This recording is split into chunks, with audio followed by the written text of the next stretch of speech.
Good afternoon, ladies and gentlemen. Welcome back to the Public Service Commission of South Carolina. We're here in docket number 2021-88E. We're coming back from our afternoon recess. Let's take roll before we start. Present in the hearing room, we have all the commissioners except Commissioner Irvin. He's present in his commission office here in Lexington County. All right. We left off with Mr. Neely on the witness stand and Attorney Mixon, a cross-examination.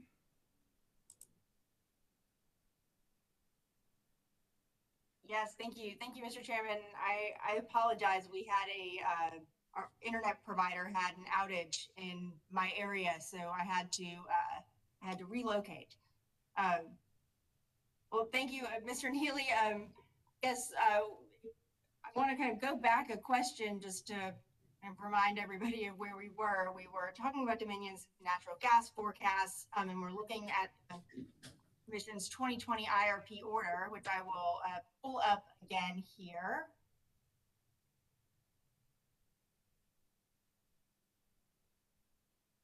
Okay, Mr. Neely, could you please reread this portion of the order? Sure. Such an approach has the result that transient short-term market dynamics such as gas storage inventories and recent weather patterns become reflected in long-term prices. AEO forecasts, by contrast, represent complex long-term market interactions to project prices. Changing long-term market dynamics are captured as various data and structural shifts are incorporated into the AEO as a part of its annual release schedule. Okay, thank you, Mr. Neely. And wouldn't you agree that Mr. Searcy raises similar critiques of the company's natural gas forecast in this proceeding? Would I agree that this was his critique? Well, I can break it down a little further for you. Would you agree that part of Mr. Searcy's critique of the company's natural gas forecast in the avoided cost proceeding was that using initial NYMEX prices and applying an escalation rate would have the result that transient short-term market dynamics would become reflected in long-term prices? I think that's what he put forth right here in the IRP hearing. I don't remember that same language in the avoided cost hearing. Okay, well, Mr. Neely, do you have Mr. Searcy's surrebuttal testimony with you? If not, I can pull that up. Let's see.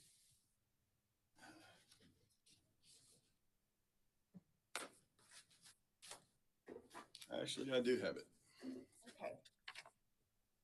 Would you mind looking at on page 3 of his surrebuttal testimony, and in particular, lines 12 through 15? Could you read that for me? You say line 13? Lines 12 through 15. In contrast, DESC's application of the AEO reference case escalation rate to current NYMEX prices has the effect of carrying short-term price effects through the entire long-term forecast, inappropriately emphasizing those short-term effects and producing an unreliable forecast. So, Mr. Neely, you would agree that he raised a similar critique in the IRP proceeding, correct? It is similar, and it's good to know that Mr. Searcy is very consistent. There we go.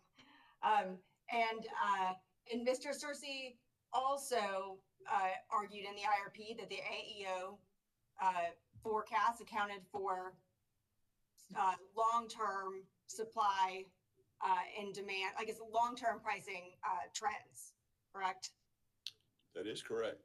Okay, and in lines 10 through 12 of his surrebuttal here, do you agree that he makes a similar critique? He's being very consistent, yes. Okay, thank you.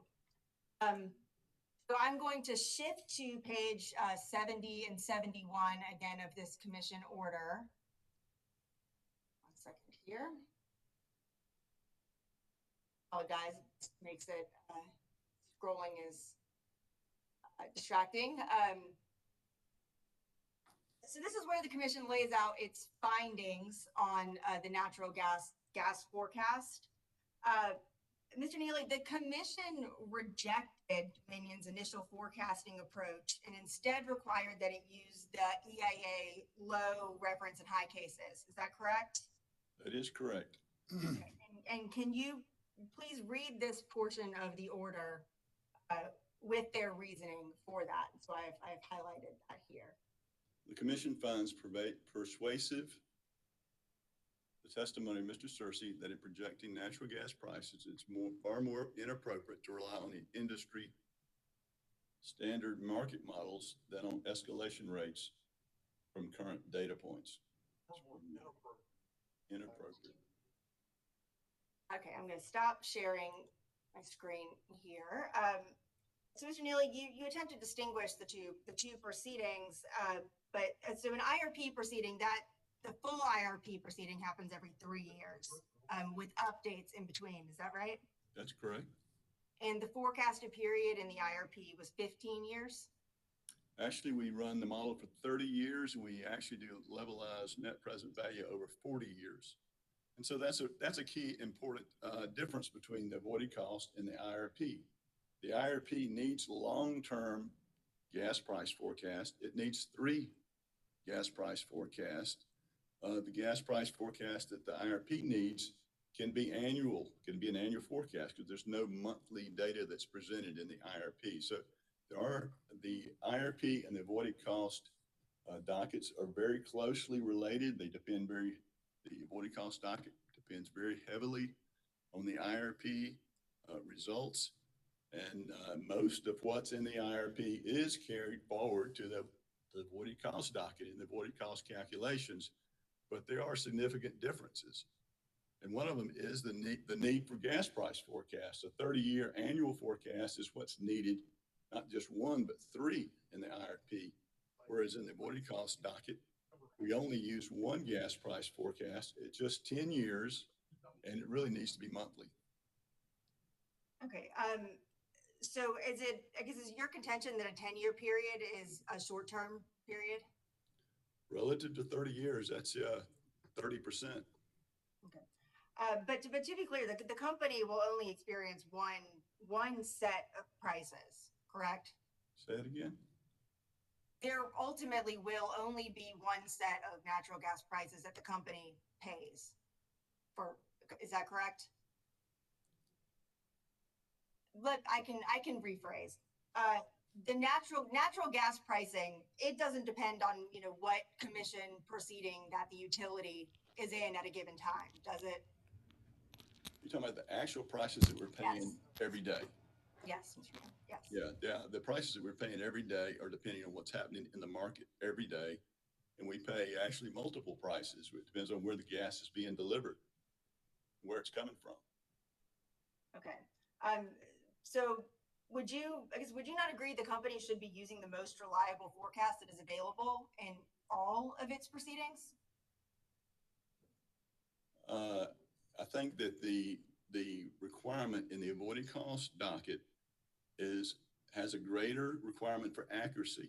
What's required in the IRP docket is sensitivity, and so there is a different focus. So there can be a different set of gas prices used for each.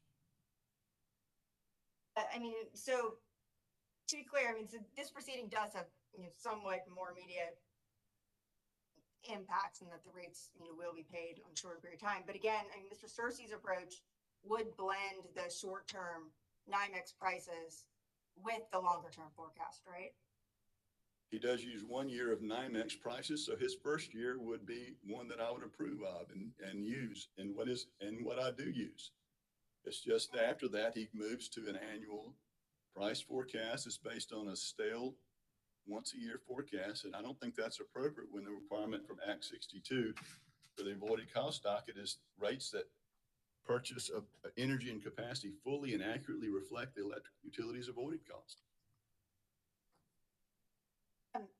Mr. Neely, Mr. Searcy's recommended approach would have a blend of NYMEX data and the EIA forecast in the second year, wouldn't it? Yes. Okay, thank you. Just wanted to clarify that point. Okay. So I'll move on now to another line of questions regarding Mr. Searcy's recommendation that solar QS be made eligible for the technology neutral rate. So to develop its solar QF energy rates, the company used a single production profile, and that was based on 20 single axis tracking systems that are currently operating on Dominion's system, right? That's correct.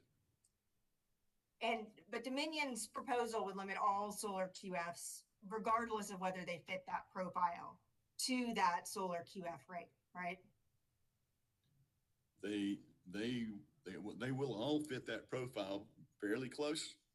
I mean, it is an average profile, and so but because they don't exactly fit that profile, they're going to be overcompensated because we're using that profile of 20 units, but they will match that profile fairly reasonably. Well, Mr. Neely, the Energy Freedom Act, it doesn't say that rates for energy and capacity have to reasonably reflect the utility's avoided cost, does it? No, they say it has to be accurate, and that's why we use that profile, so that we get an accurate calculation of avoided costs for solar. Okay. So the technology neutral rate, though, like it's designed to compensate QFs based on the actual hours they are producing. That's right. That's right. And that's because the non-solar QF typically has the ability to dispatch in hours that they choose. And so by giving them multiple prices, they have the freedom to dispatch their generator in whatever hour they want and potentially gain more value. But solar QF, it's a solar QF that's must take, has no ability to change when it dispatches its generation. It dispatches when the sun shines. And so it's not appropriate to give the solar QFs a time of production profile when they have no way to move their generation around to different time periods. Well, Mr. Neely, I mean, I'll start here. So let's say there is a solar facility that doesn't match the company's single production profile, either by like location or the tracking technology. The technology neutral rate might more accurately compensate that QF, right? Not likely at all, because a lot of those hours are in hours where solar doesn't generate at all. So it's not likely that they would be better or more accurately compensated by that profile. Now, if somebody has a project that's above 2 megawatts and they have some ways to change their dispatch, and that could all be incorporated in a negotiation PPA. Okay, but again, the technology neutral rate, it compensates on an hour, like it changes the compensation through the company's pricing periods, but based on the company's actual or like marginal prices. Is that correct? That's correct. Okay. But it's calculated for non-solar, so it removes some of the issues that solar QFs that are must take create. That's captured in the solar only rate. The hourly marginal prices that form the basis of the company's technology neutral rate. But let me just clarify one thing. We do not have a technology neutral rate. We have a non-solar rate and a solar rate. Okay, well, I guess for simplicity's sake, would you accept the use of the term technology neutral rate for the non-solar rate? No, you'll have to use the word non-solar rate, please. Would you agree that Mr. Searcy describes it as a technology neutral rate in his testimony? He definitely did, and he was in error, but he did describe it that way. Okay. So I'll move on to the discussion of companies' pricing periods. Do you have your rebuttal testimony in front of you? Let's see. Yes, I do. Where did I load?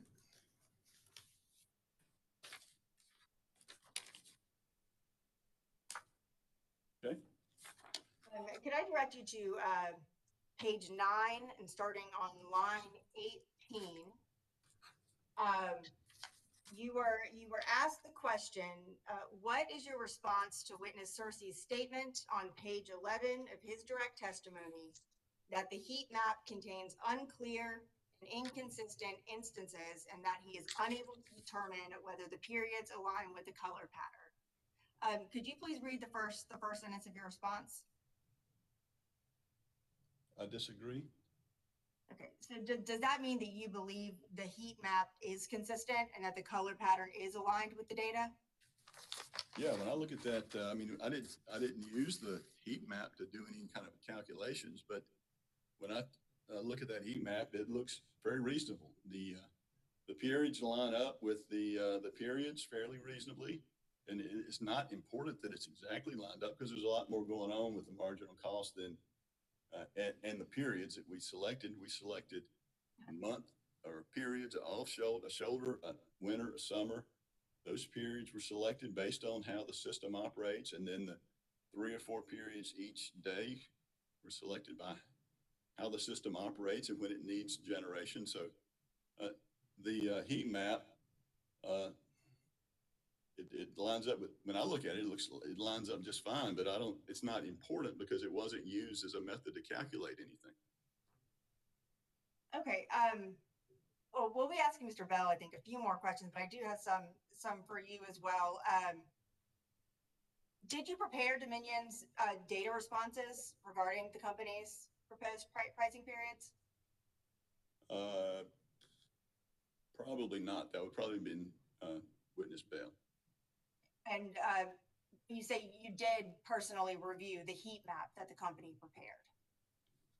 Well, it's in the spreadsheet that we provided to the interveners, and so I see it. Okay. It wasn't necessary that I review it. But... Okay. Thank you, Ms. Neely. Have you reviewed Mr. Cersei's rebuttal testimony? Yes.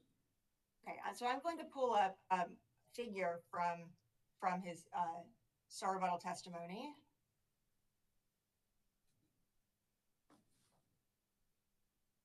Okay. Are you able to see figure 1? Yes. Okay, and so this is from page 6 of his rebuttal testimony. Do you agree that this figure shows, in one instance, the price of $33.40 in yellow, and in another instance, the price of $33.16, which is lower, in red? You see, the fact that you're pulling this up and asking me about there shows that you don't understand how this heat map was actually created, because you can't compare one row with the other. Each row was created by itself. And so the highest value price in that month 1 is red. The highest value price in row 2 is red. So that's consistent. Okay. So you don't see it as concerning that the company's heat map is not comparable row to row? The company's heat map is completely unimportant. It wasn't used to calculate anything. It's just a kind of a visualization to see, if you look across each month, does it make sense? And I'd say it does make sense. Oh, well, Mr. Neely, I apologize, I didn't mean to interrupt. Please continue. Okay. The company did use this heat map to develop its pricing periods, did it not? You need to ask witness Bell about that. He was responsible for developing the pricing periods. Okay, thank you, Mr. Neely.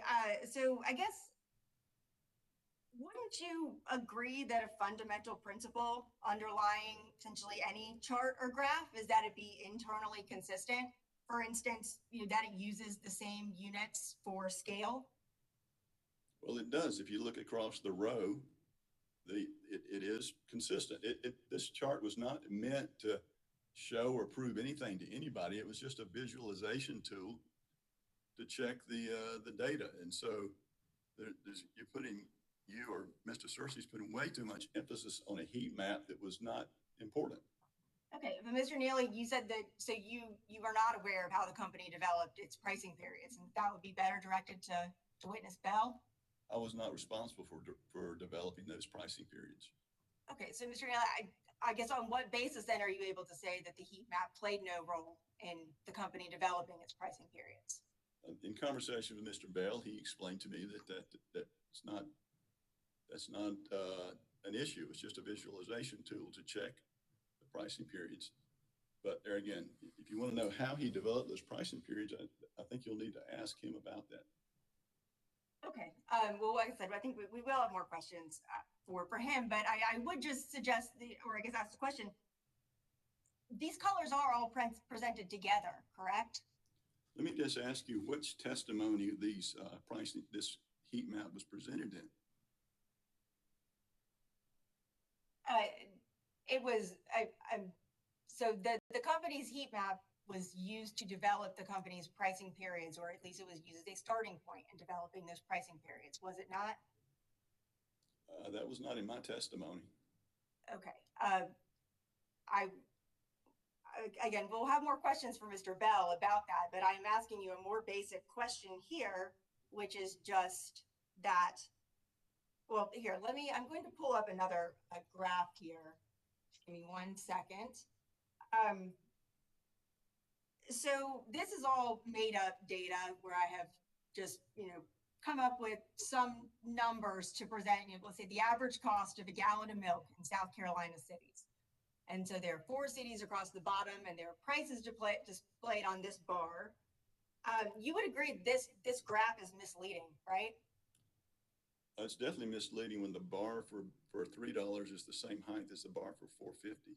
Right, and that's because the scale on the graph does not match the actual values, right?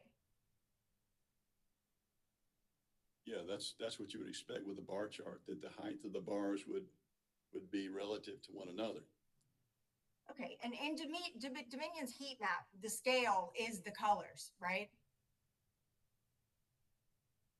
The prices are what's important in the pricing periods, not the colors. The colors of the heat map are really insignificant. I didn't use them. I didn't use that heat map for anything that I did, and they weren't important to me, and they still aren't important to me, the colors in the heat map. But if I look across a row, then it seems to make sense. The highest price in that row is red.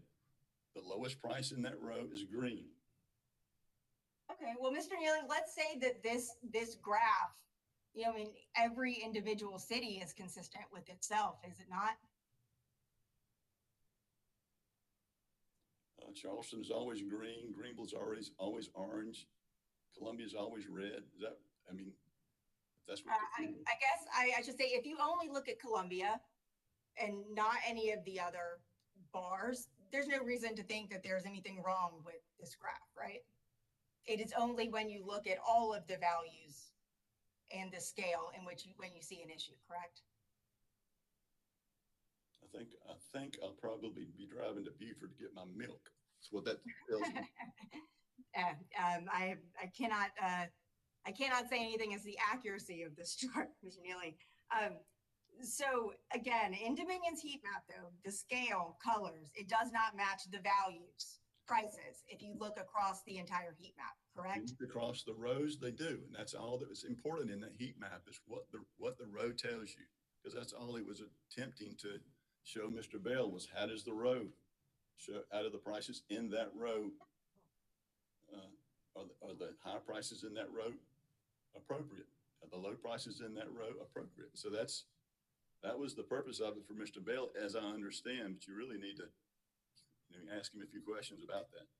Okay, thank you, Mr. Neely. I was just asking you, since you did testify that, again, you thought that the color pattern in your rebuttal, you do testify that the color pattern was consistent, correct?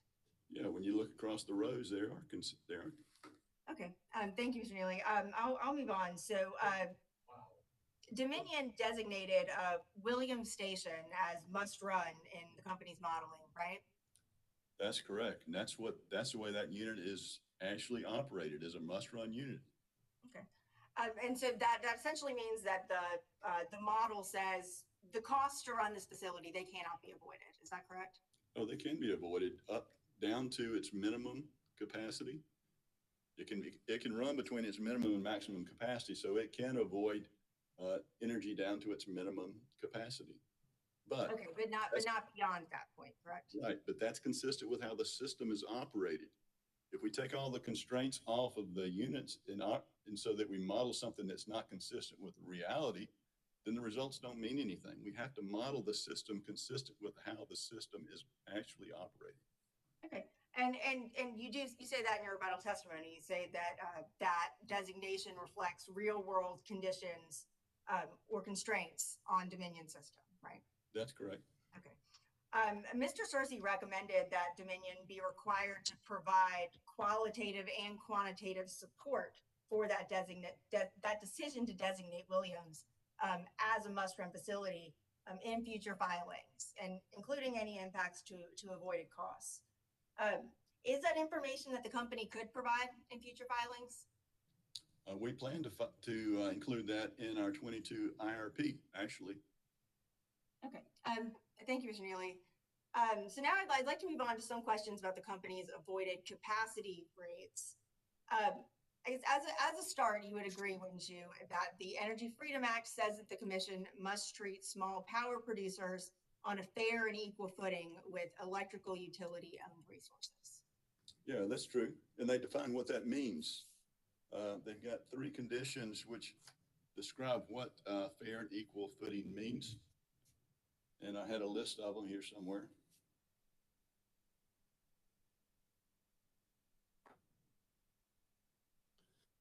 Do you mean to go through those now, Mr. Neely, or may I? Should I move on to my Well, next you can continue to ask questions. Okay, so starting with the terms of the non-solar standard offer PPA, I know you take issue with this, but if you will indulge me, for these purposes, I will just call that the technology neutral tariff, and you will understand that I mean the non-solar standard offer PPA. That tariff requires that units be available and dispatchable in all capacity payment hours in order to get any capacity payment. Isn't that correct? That's correct. Okay, well, I will pull up very quickly a portion from Mr. Rooks's direct testimony, and in particular, I'll be looking at Exhibit AWR5. Give me 1 second. So I'd be happy to pull up the rest of this in context, but would say that this is from Exhibit AWR5, page 3 of 4, which is the company's non-solar standard offer PPA, and this is language under Part 2 about the capacity credit. Could you read the last sentence for that for me, Mr. Neely?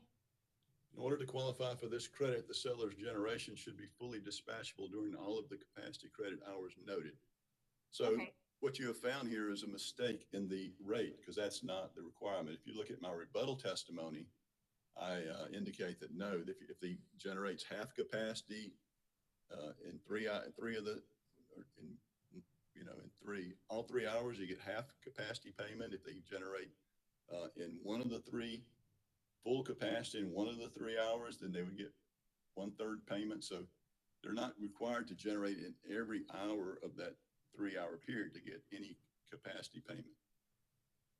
Okay, so you're saying this is a mistake in the rate, and that this should be adjusted or needs to be adjusted in the company's rate schedule. Yeah, that was an oversight that said that. Okay, thank you, Mr. Neely. So I'll also discuss performance adjustment factor. So in your rebuttal testimony, you claimed that Mr. Searcy's recommendation to include a performance adjustment factor would artificially inflate capacity values. So let's say that a utility-owned natural gas plant has a forced outage during a time of high capacity need.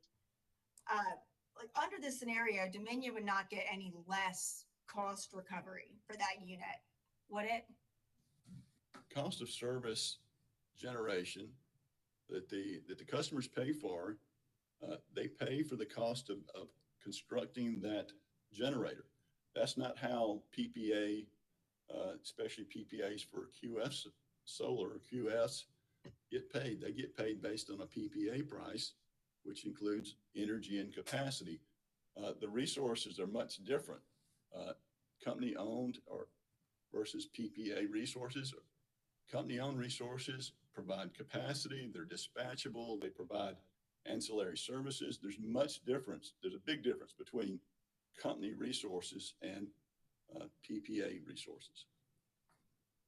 Okay, but I mean, again, as long as a utility and resource was deemed used and useful, they would get the company will get full cost recovery for that unit, correct? That's what the law says. Okay. You also claim that any forced outages are best addressed only in the avoided energy rates. But to be clear, forced outages also have an impact on the company's available capacity, right? And here I'm talking about forced outages of utility and resources.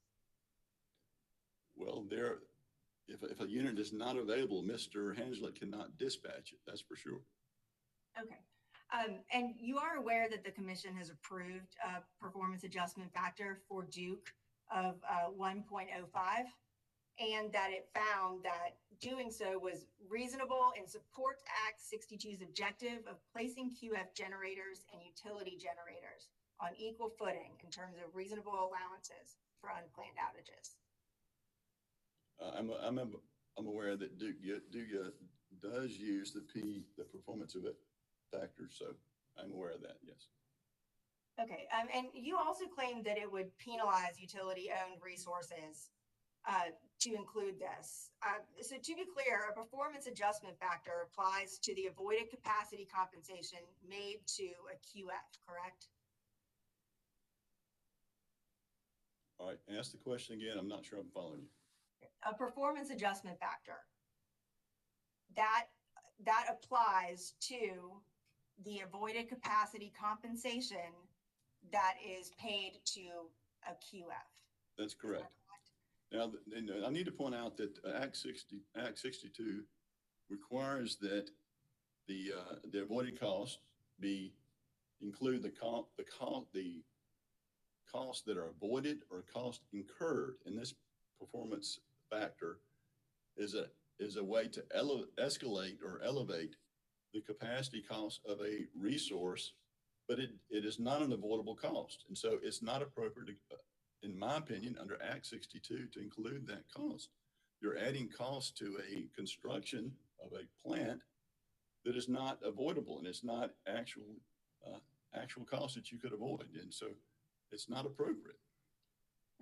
Mr. Neely, so I'm going to your point and the question that you proposed in your rebuttal, which said that a PAF would penalize utility-owned resources, but a performance adjustment factor, it does not have any impact on how the utility recovers costs on its own resources, right?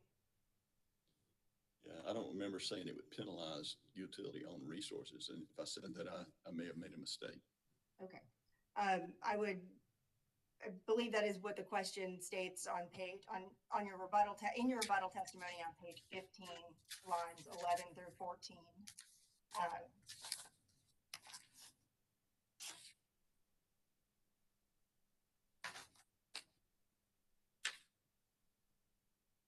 And specifically, you say on page, where did it go? I'm just responding to Cersei's statement that the utility generators should be penalized using the performance factor, and I'm saying no, they shouldn't be. Can you, so Mr. Neely, you're claiming that a performance adjustment factor penalizes utility-owned resources in some way? No, that's what Cersei said. And I'm just responding that no, that's not appropriate. It's not a penalty against us. It's a factor that's added to the construction cost of the turbines we're using to calculate avoided capacity, and it's not appropriate to add that. Maybe there was some miscommunication there, but yeah, Mr. Neely, could you point me to where in Mr. Cersei's direct testimony that he says that it would penalize utility and resources? I can't at the moment because I don't have a reference in my rebuttal testimony. Okay. Okay, so I want to move on to the next line of questions. So did you have, you're about to get through. So Mr. Neely, are you familiar with demand response or load management programs, right? Yes, I am. Would you agree that those programs, they either incentivize customers to shift their load to avoid peak times, or they allow the utility to directly control customer load? Is that correct? Those are two of the options for demand response programs, yeah. Okay, would you agree that winter-focused demand response programs can be effective at reducing winter peak demand? Well, we've been trying to find those programs that will do that, and we've had very little success finding those kind of programs. Okay, but the company is I guess, are you aware that the company is evaluating winter demand response options as part of the market potential study that it was directed to prepare coming out of the integrated resource plan proceeding? Yes. Okay. If we could find those programs, we could use them. Right, and there are relatively few hours in the winter when those peaks tend to occur. Is that correct? Yes, they're all focused in about a 3-hour window during the winter. Okay, so I'd like to turn to Dominion's proposal to assign all capacity value to the winter season. You cite Dominion's response to a data request, and it was a SACE CCL data request 2-10 as a rationale for that decision. Did you prepare that data response? Yes. And so you are aware then that spreadsheet titled winter peak hours, that only included winter hours? That's right. And is it correct to say that spreadsheet shows the 3 highest hours, but only for the winter period? In other words, it doesn't show any comparison between winter and summer. Right, because the summer is not driving our need for capacity. There are a couple of things that drive our need for capacity. One is a 21% winter reserve margin versus a 14% summer reserve margin. The load forecast is higher in the winter than it is in the summer. We have over 1,000 megawatts of solar. Actually, it's with the consumer level stuff, it's about 1,200 megawatts of solar that does help meet some of the summer capacity needs. It doesn't help with the winter capacity needs. So all of our need for capacity is driven by the winter. Okay. I'm going to share another item here. So these are the two graphs showing the top 1% of Dominion's top 1% of hours over on Dominion's system. And as Mr. Starcy noted in his star rebuttal testimony, his figure 3 was supposed to indicate that it was over the last 5 years, and yours is over the last 3 years. Is that correct? Right. His is labeled 17 through 19. That's 3 years. Yes, and he did note that should have read 5 years, and he said that in his star rebuttal testimony. Do you recall that? I don't specifically recall that, but I'll take your word for it. Okay, thank you. But either way, you would agree, would you not, that regardless of which of these graphs that you look at, that Dominion does experience a lot of its highest load hours in the summertime, correct? But it's not significant because the need for capacity is not driven by the summer. The need for capacity is driven by the winter. That very large peak of numbers in the winter, that's what's driving our need for capacity. The higher reserve margin, the higher load growth, and the 1,200 megawatts of solar that can help us with our summer peaks. Okay. Dominion used an expansion plan to calculate its avoided costs. Is that correct? Yes. Generally, I would agree with that. Okay. You said you have Mr. Starcy's star rebuttal testimony in front of you. Is that correct? Or can you pull that? I had it a minute ago. I know I've asked you to look at a lot of different things. When you have that in front of you, could you please turn to page 19? Specifically lines 3 through 10.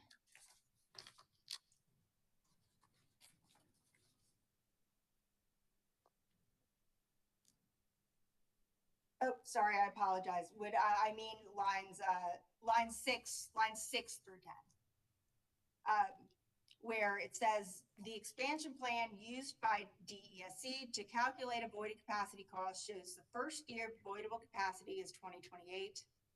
And the Watery and Williams coal plants are currently designated to retire. And in that year, both the summer and winter reserve margins fall below the minimum levels unless new capacity is added to replace the retiring units.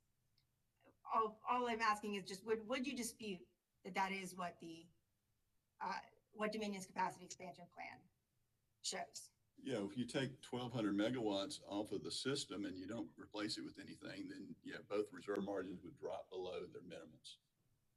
Okay, thank you, Mr. Neely.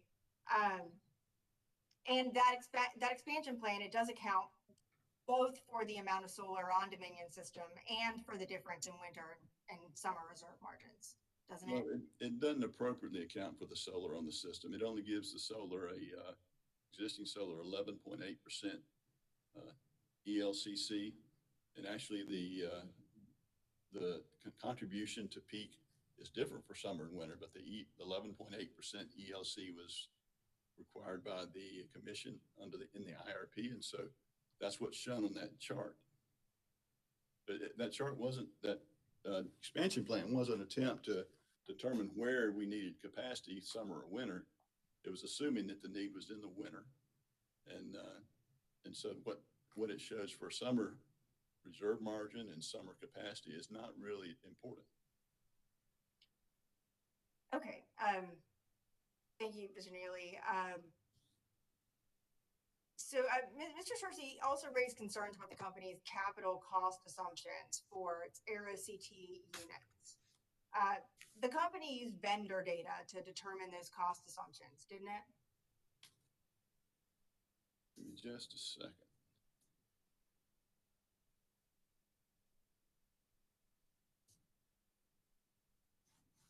Okay. Yes, we did. And there's a reason for that. In the IRP order 2021-429, the commission expects us to use price data that is informed by actual bid data. So to the extent that we have actual bid data, that's the data that the commission wants us to use. And so that price that we used was informed by the RFP for peaking turbines that in the docket that's before the commission right now to replace the aging and failing peaking turbines. So we conformed with the commission's requirement to use bid data where it's available. And not only that, but those are the prices that we would actually pay for those turbines. So if we were to use a price higher than the price that we would pay for a turbine, that would not be accurately calculated, avoided capacity costs. We have to use the cost that we would pay for the turbines if we're going to accurately calculate avoided capacity. Okay, Mr. Neely, we've discussed the next capacity need the company has. The company has identified that's in 2028, isn't it? That is in 2028 if both of those units get retired in that year, yes. If they don't get retired in that year, it's out in 2037 and something in that time frame. Okay, so Mr. Neely, you've already established you also testified in the Dominion IRP proceeding. Do you recall that in the company's initial 2020 IRP, the company based its combustion turbine capital cost assumptions on vendor data? Yes, we did. And I know that Mr. Searcy complained about that. And so that's why the commission actually put this in the order that the DSC should use price data, which is informed by actual bid data. That was the result of his complaint. And so now he's complaining about what we used again, but the results of his complaint in the IRP order is why we use the price that we used. Okay, Mr. Neely, I'm going to pull up this commission order again because I think you're mischaracterizing Mr. Searcy's testimony. So could you please read the first sentence of this? While the company provided capital costs for its ICTs, those costs were not reasonable since they were based on a volumetric discount of indeterminate durability or availability. Okay, and then the next sentence says that there was no evidence to determine that that volumetric discount would be available throughout the 15-year planning period, correct? That's correct. And this was about a different type of turbine. This wasn't an air derivative. What the price that we're using for these air derivatives is not based on any kind of volume discount. It's based on an actual RFP. Okay. And so going down to the last sentence here, would you please read this? So starting with for purposes of the IRP. For purposes of the IRP, we agree with the commission, the recommendation of Sierra Club witness Stenklig and ORS witness in Sandonata and Hayet that the company should include in a modified 2020 IRP industry accepted ICT capital cost assumptions such as NREL. Okay, and so you would agree, wouldn't you, that the commission required Dominion to modify its IRP to instead use industry accepted capital cost assumptions from NREL because it was an industry accepted source. Is that correct? Well, they didn't like the price that we used for the frame CTs because it was formed by a volume discount. They didn't complain at all about the price we were using for the air derivatives. The air derivative price we use in our capacity calculation is based on bid data, which the commission has instructed us to use. Okay, and so Mr. Neely, can you guarantee that the vendor costs for Aero CT that, again, you said were for these short-term replacements that the company is proposing, that those would be available by 2028 when the company has its next identified capacity need? The turbines will definitely be available. There's a big market for air derivatives. There'll be turbines available. We don't use the price this year for the price in 2028. We escalate that price forward to the year in which those turbines are installed. And so the price that we forecast is a reasonable price to use. It's appropriate. It uses an appropriate escalator. There's no way to guarantee the future in any way. Thank you, Mr. Neely. Okay, so I want to move on to discussion of the company's ELCC calculation. You disagree in your rebuttal testimony that interveners didn't have enough data to review the company's ELCC methodology. The ELCC calculation, like that's a key aspect of the avoided capacity rates, isn't it? It's a key component of the capacity payments for solar. It essentially determines what percentage of the avoided capacity cost that a QF has an opportunity to capture. Is that correct? That's correct. Don't you think it would have made sense to disclose information about the company's ELCC methodology in its initial application?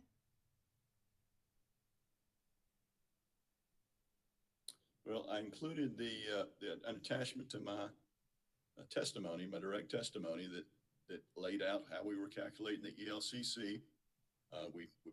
When we provided all of the other data, we included data about the ELCC calculation. And I really feel like it's pretty disingenuous for the CCL witness to bring this up when in two different IRP stakeholder meetings, I asked for feedback about calculating the ELC, any recommendations, any thoughts about what would be appropriate. And as yet, I have nothing that's useful. Now, that doesn't keep us from providing the best data that we have. And so we provided everything that we used to calculate ELCC. And I really believe that it was sufficient for someone that has knowledge about ELC to see how that calculation was being made. I mean, it's not a very complicated calculation. You calculate the reliability of the system. You add a renewable generator to the system and see how that improves reliability.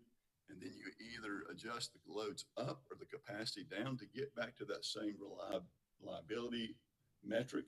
And that adjustment is the ELCC in megawatts, which can be described in percents. Okay, and so when you say you did provide a description, are you referring to, you're referring to Exhibit 1 to your testimony? Is that correct? That's right. Okay. And so that exhibit purports to explain the steps of that calculation, right? Yes. But to be clear, the SAS program that Dominion provided to interveners, that doesn't disclose any intermediate outputs in the ELCC calculation, does it? Well, that'd be internal to the program. Right. So in other words, Dominion provided the inputs to the program, right? Yes. And the outputs. That's right. But beyond a kind of high-level description of those steps, the company did not provide, for instance, any intermediate outputs that were determined kind of as that program worked to turn the inputs into the outputs. That's correct. So the inability to review those intermediate outputs, that would hinder an intervener's ability to review and verify whether the program did that correctly, wouldn't it? Well, if those are steps that any of the interveners needed, they certainly could have asked for those in a data request, but we had to assume that they had everything that they needed because no one asked for anything else other than what we provided. Mr. Neely, I don't have this. Never mind. So I'll move on. Dominion is proposing a capacity accreditation of 5%. Is that correct? That's right. And the commission approved an 11.8% capacity benefit in 2019. Is that correct? That's correct. And we've had about 549 megawatts of additional solar added to our systems in the last 2 years. So that change in ELCC seems very appropriate. Okay, thank you. That was going to be my next question. So are you familiar with the Lawrence Berkeley National Lab report that Mr. Searcy cited in his testimony? I am. And that study looked at the solar and storage capacity accreditation for several Florida utilities, correct? That's right. Okay, so I'm going to just share my screen again to pull up the figure from Mr. Searcy's direct testimony, and this was on page 26. So on this chart, which reflects from that LBNL study, the capacity credit at 10% PV penetration for two of these utilities is between 15 and 20%. Is that correct? Yeah, this is not an ELCC calculation, and it's for a utility that's 3 utilities in Florida, and they're very different utilities than Dominion Energy, South Carolina. So this is really irrelevant, and I addressed that in rebuttal testimony that you can't draw any conclusions from this chart. The utilities are all so different. I mean, these are municipal utilities, and municipal utilities don't tend to own a lot of generation. They tend to buy their generation from outside their system. I mean, it's just the systems are so different. You can't draw any meaningful conclusions from the report or the table. Okay, Mr. Neely said 10% PV generation. That is approximately the level of Dominion's solar penetration today, correct? Well, on a capacity, it's much higher than that. Are you talking about energy or capacity? Let's see, that says energy. Okay. So yeah, it's about 10% on the energy basis. Okay, but you would agree though that 5% is significantly lower than 15 to 20, or certainly 30% that's shown in this study. Well, I would say this study is completely irrelevant to the Dominion. And I would say that the 5% is completely appropriate for the level of solar, the type of generators we have on our system, the type of load that we have, the fact that our peaking is being driven by the winter peaks, that and solar really doesn't help with winter peaks. And so a utility with a stronger summer peak and a stronger summer need would benefit much greater from solar, and the capacity credit for solar would be different. There again, this is not an ELCC calculation. This is just a load duration type calculation. Okay, well, Mr. Neely, again, even recognizing that each utility does have somewhat different needs and characteristics, you would though agree that 5% is much lower than 15. Yeah, the last time I checked, 5% was lower than 15. Yes, ma'am. Thank you. And it's certainly lower than 30. Certainly lower than 30. And so an ELCC calculation that was unreasonably low would have the effect of undercompensating solar QFs, wouldn't it? Well, your implication that our ELCC is unreasonably low, I have to disagree with that because it's not unreasonably low. For our system, that's an appropriate ELCC. So if we, and it is important to me to get that number right because Act 62 requires that we accurately calculate avoided energy and capacity. So I am very concerned that we do that right. And I believe that 5% is the appropriate number for solar on our system. Okay, Mr. Neely, I guess in a hypothetical, an ELCC that was unreasonably low, that would undercompensate solar QFs. You would agree with that, right? Right. And also, if it's unreasonably high, it would overcompensate solar and it would shift costs to the customer.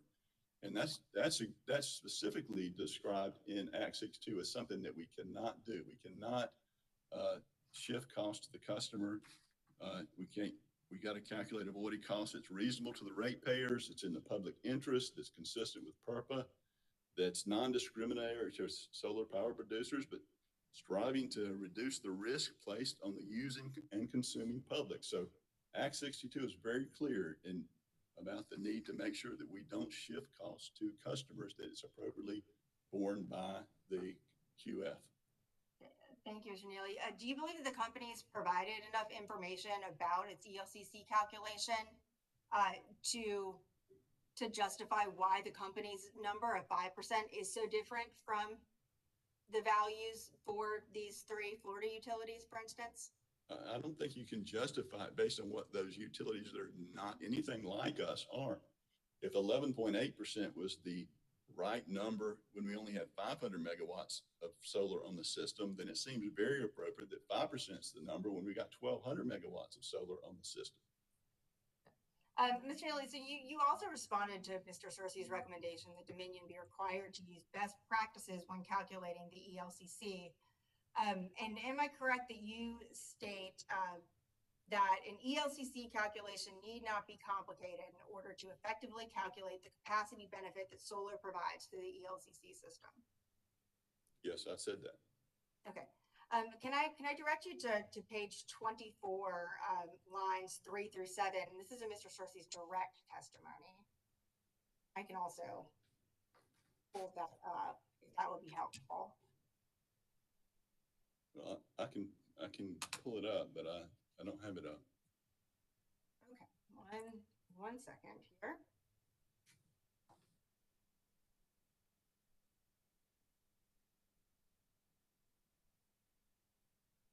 Okay, Mr. Neely, are you able to see this? Yes. Okay. Could you please read the language that I've just highlighted? In contrast, industry standard approaches use complex statistical and probability-based methods, large data sets for a variety of inputs, and simulate thousands of iterations to yield more robust results. Thank you. I'll go ahead and stop sharing now.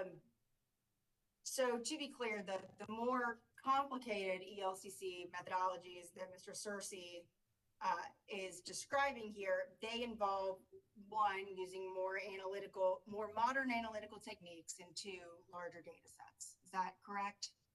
I believe that's what I read.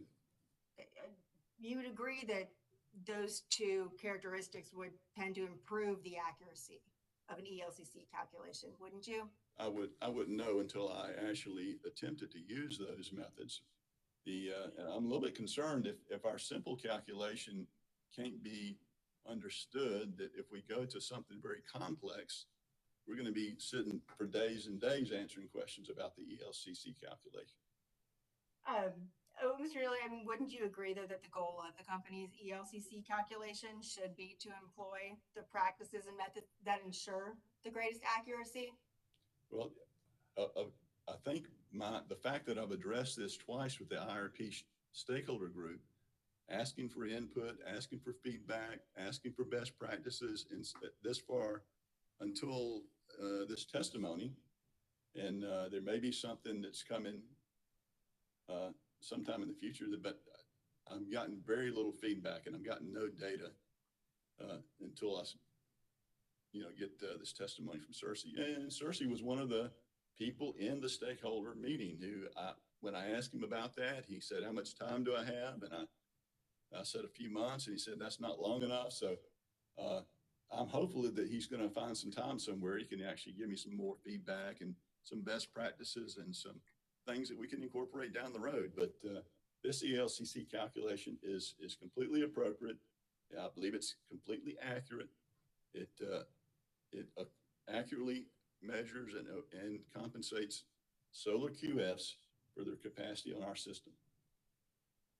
So Dominion is not opposed then to employing a more rigorous ELCC methodology in the future. That's on our agenda to continue to improve ELCC, to improve lots of aspects of our modeling, and we will. Okay. Thank you, Mr. Neely. That was a lot, but that was the last of my questions. So thank you for your time, Mr. Chairman. I'm finished my cross. Thank you for being patient with me. We're in recess until 2:45.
Good afternoon, ladies and gentlemen. Welcome back to the Public Service Commission of South Carolina. We're here in docket number 2021-88E.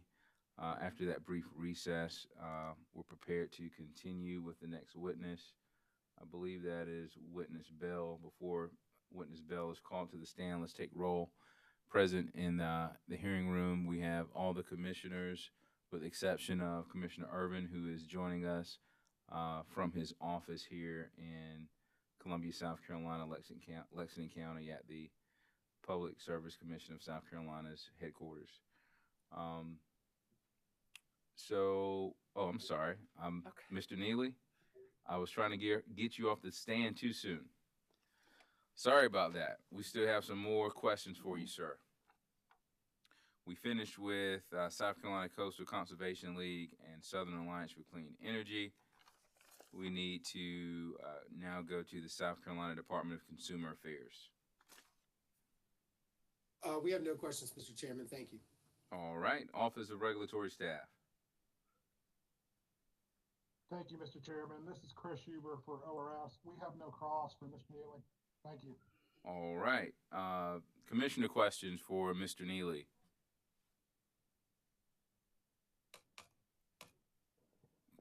Chairman, we. Commissioner Caston.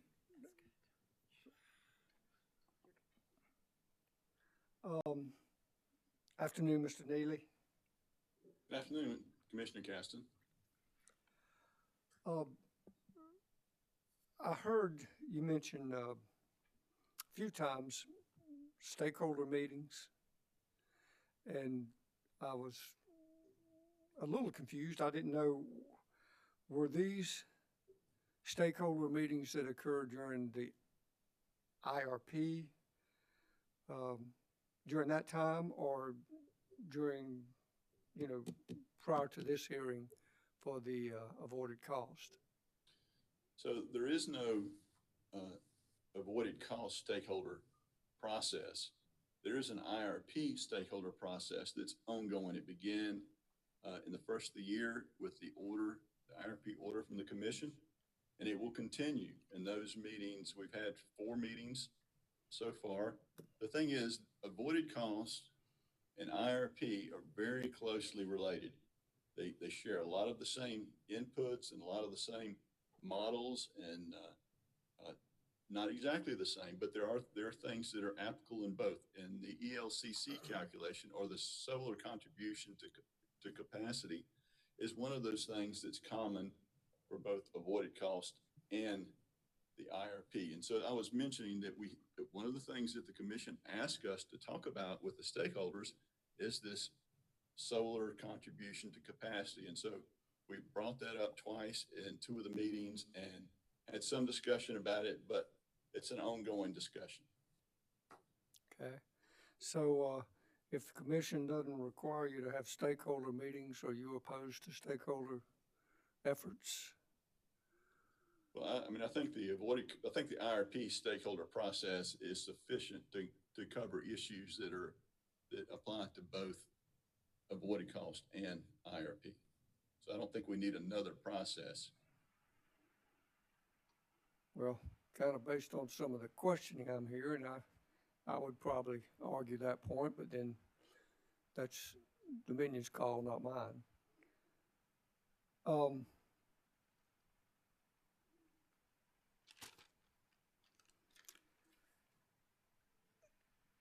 The last graph y'all were talking about, I think the Florida solar PV capacity, you seem to disagree with. And I think something along the lines that you can't compare the two is, and I'm sure there are multiple reasons you cannot compare the two. Is it proximity to the equator, or is that one of the components, or? I doubt if that's a big component, but one of the biggest ones is those utilities on that graph are municipal utilities. I'm not sure if you know the distinction between a non-municipal utility and a utility like Dominion. The municipal utility only applies to a city area typically, or a county, and they typically don't own any generation. Orangeburg is a municipal utility, and they actually buy all their power from Dominion Energy, South Carolina. So there is quite a bit of difference. Being in Florida versus South Carolina makes a difference, but not because of the equator. It's more because of the type of customers that they have. Understand, and a little bit familiar with the municipal versus the IOU.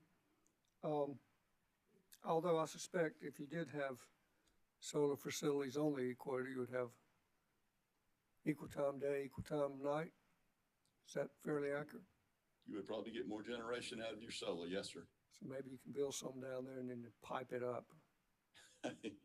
Well, you can pipe water, but you really can't pipe electricity very effectively. Wheel it.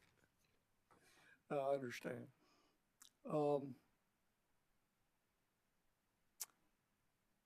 Looking at, I think, your rebuttal testimony,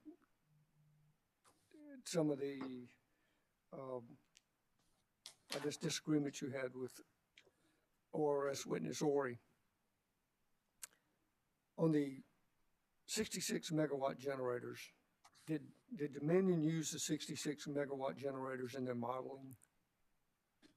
We did. For the avoided capacity calculation, we used an expansion plan that mimicked the IRP plan, the preferred plan, in the sense that it retired coal generation in 2028, but it added the 66 megawatt turbines to make up the capacity. So it's not a model that you actually run these plants. It's not calculating energy. It's calculating capacity only. So what's included in the capacity calculation is just the construction cost and fixed O&M for those turbines.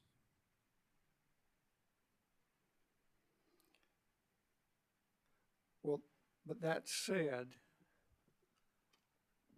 I'm still trying to understand why it doesn't make sense if you model 66 megawatt generators, you would not consider that change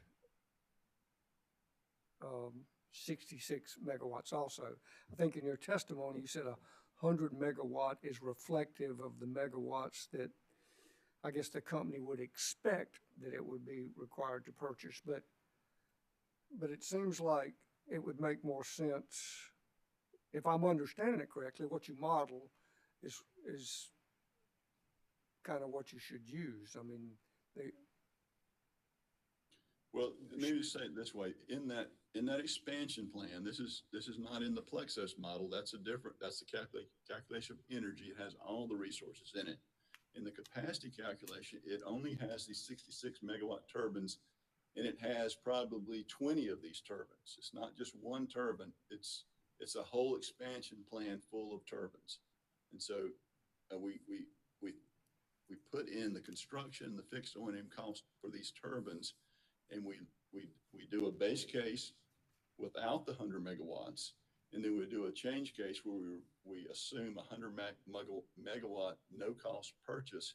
And so the need for capacity is reduced by 100 megawatts. We compare that base case to that change case, and the difference between the two is the avoided capacity value on our system, with using those turbines as the proxy for the value of the capacity. So, and let me just go a little bit further. The 100 megawatts, when we calculate avoided costs, we're looking to calculate avoided costs for the next increment of QFs. And so on the avoided energy side, using the Plexus model, we model another 100 megawatts of non-solar QFs, and we calculate that energy value for that. And we model another 100 megawatts of solar QFs, and we calculate the avoided energy cost for that. And so it seems very appropriate to use 100 megawatts and assume that the next increment of QFs that we're adding is 100 megawatts. And that's consistent with the megawatts of solar, the megawatts of non-solar that we're assuming that we're calculating avoided energy and capacity costs for.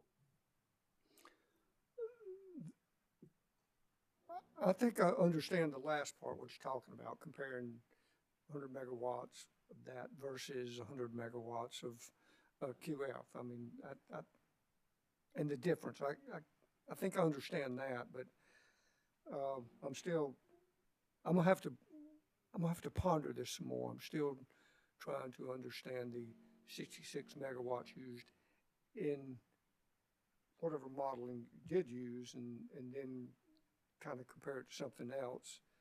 And I'm just gonna have to study that some more, because I think if you attempt to explain it again,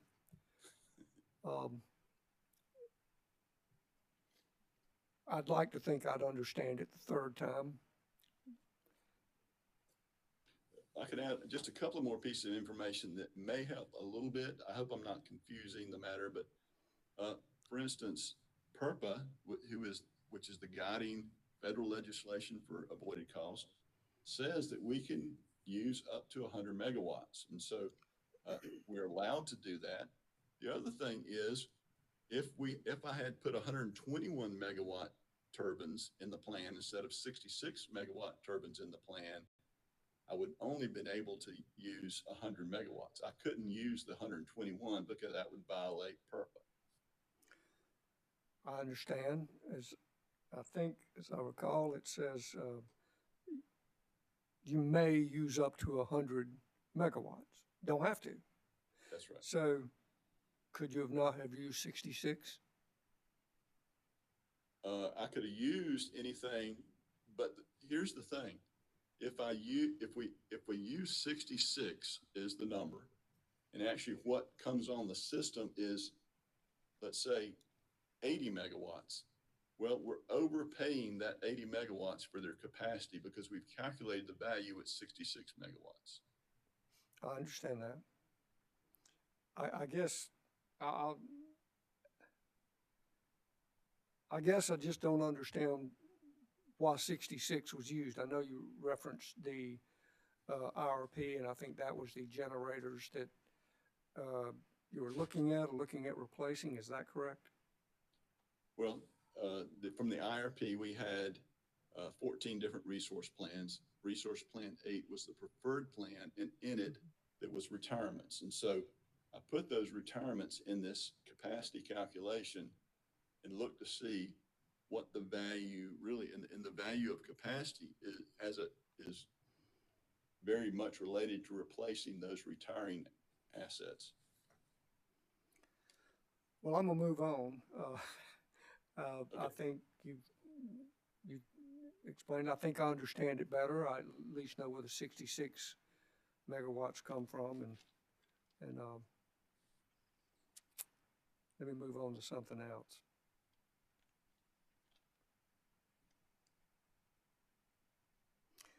There was a lot of discussion on the forecasted gas or natural gas cost. If I understand what I think I heard you say, is the avoided cost, we're looking at 2-year time period, correct? Well, we do two calculations. One's for a year, that's the PR1 rate. It's May to April, that's a 1-year number. And then we use PR standard offer, which we calculate the avoided cost for 10 years, 22 through 31. We break that up into 2 5-year periods and present 2 different sets of numbers. I think it's helpful that way. It's not a requirement. But I thought I understood as far as the need for greater accuracy and less unknown in the avoided cost. That's why you would use NYMEX, I think, NYMEX, correct? NYMEX, yes, sir. It's It's New York Mercantile Exchange, but it's typically just called NYMEX. And with the IRP or the longer time frames, you have greater uncertainties and more,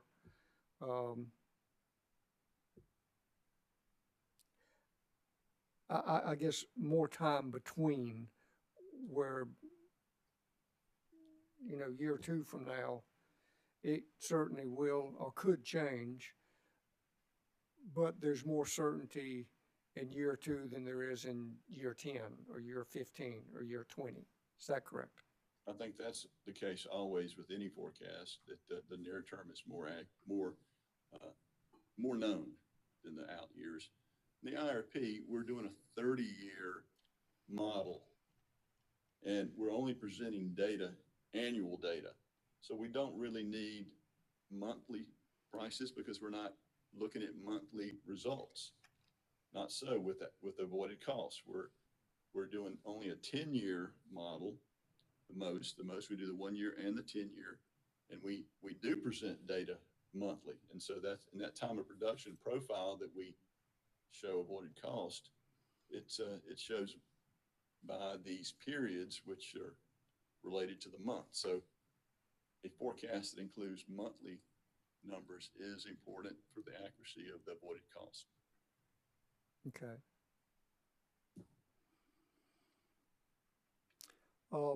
I hesitate to mention this term, technology neutral, but Mr. Searcy on, I can't remember, I think it was his direct, page 13 and 14, where he makes an argument for technology neutral. Let's see. He says would incentivize solar QF developers to design and site projects in a way that maximizes system value and help keep electric rates lower for customers. If I'm understanding what he's saying, if Dominion's rates, their pricing signals, I guess was higher for fixed systems, and those that are poorly sited, they may be more inclined to develop facilities with technology and siting that I guess would make them more productive, producing energy. Do you agree with that? Does that make sense? Well, to a certain extent, the reason we have the two rates, the non-solar rate, is because the non-solar QFs are typically a dispatchable resource. Think of a biomass plant, and it's not subject to the sun shining. It's not subject to clouds going past.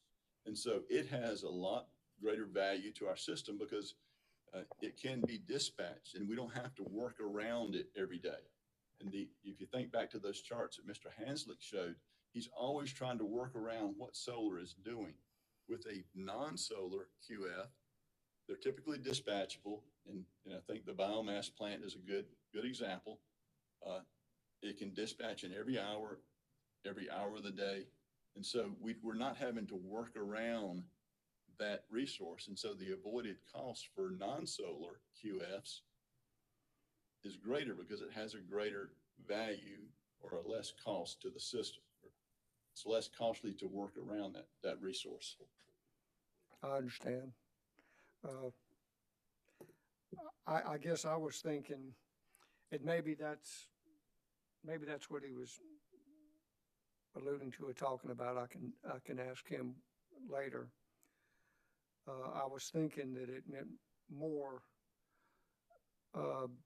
possibly about looking at each individual system with a maybe different rate rather than looking at them holistically. But I could be wrong. As far as the difference between the non-solar and solar, I understand that, and I appreciate that. I'm sure there's something else I have in all these sheets here, but I don't want to tie up everyone's time. So thank you so much, Mr. Neely. I appreciate it. You're welcome. Commissioner Williams. Mr. Neely, thank you very much for your testimony, and I've just got a few questions. I'm going to start at the big picture level. With you all, Dominion has chosen to use the difference in revenue requirements method in determining avoided cost, and I'm just want to learn and hear you say why you choose that as opposed to other alternatives like the peaker method. Yeah, we think that best represents actually how we would put value to the system. So if you take an expansion plan, that's consistent with looking at the future of the system, of the utility, because it includes our loads, it includes our existing generation.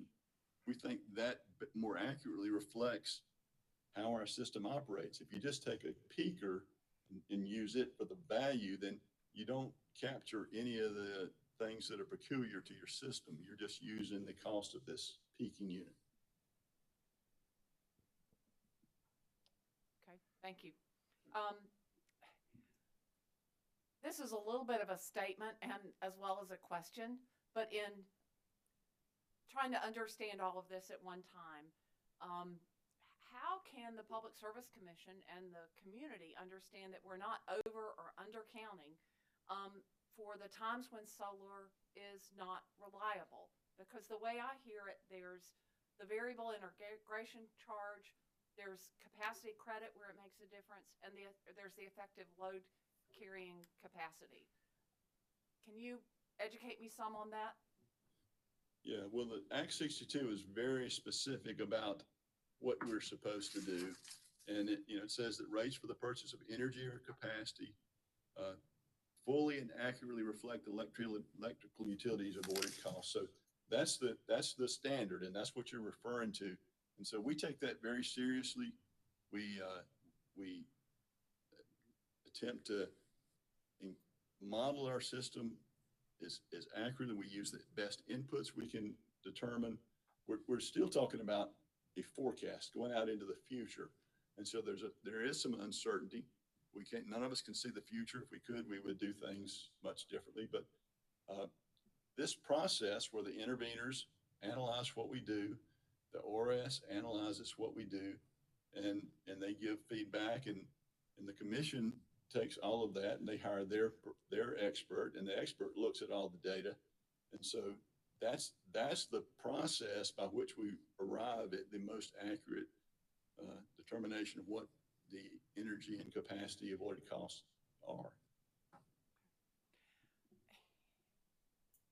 In the last case where we were looking at avoided cost, and I use the we in a royal sense since I wasn't here, there was a lot of discussion about term, and there's really almost no discussion about the length of term that I've been aware of in this case.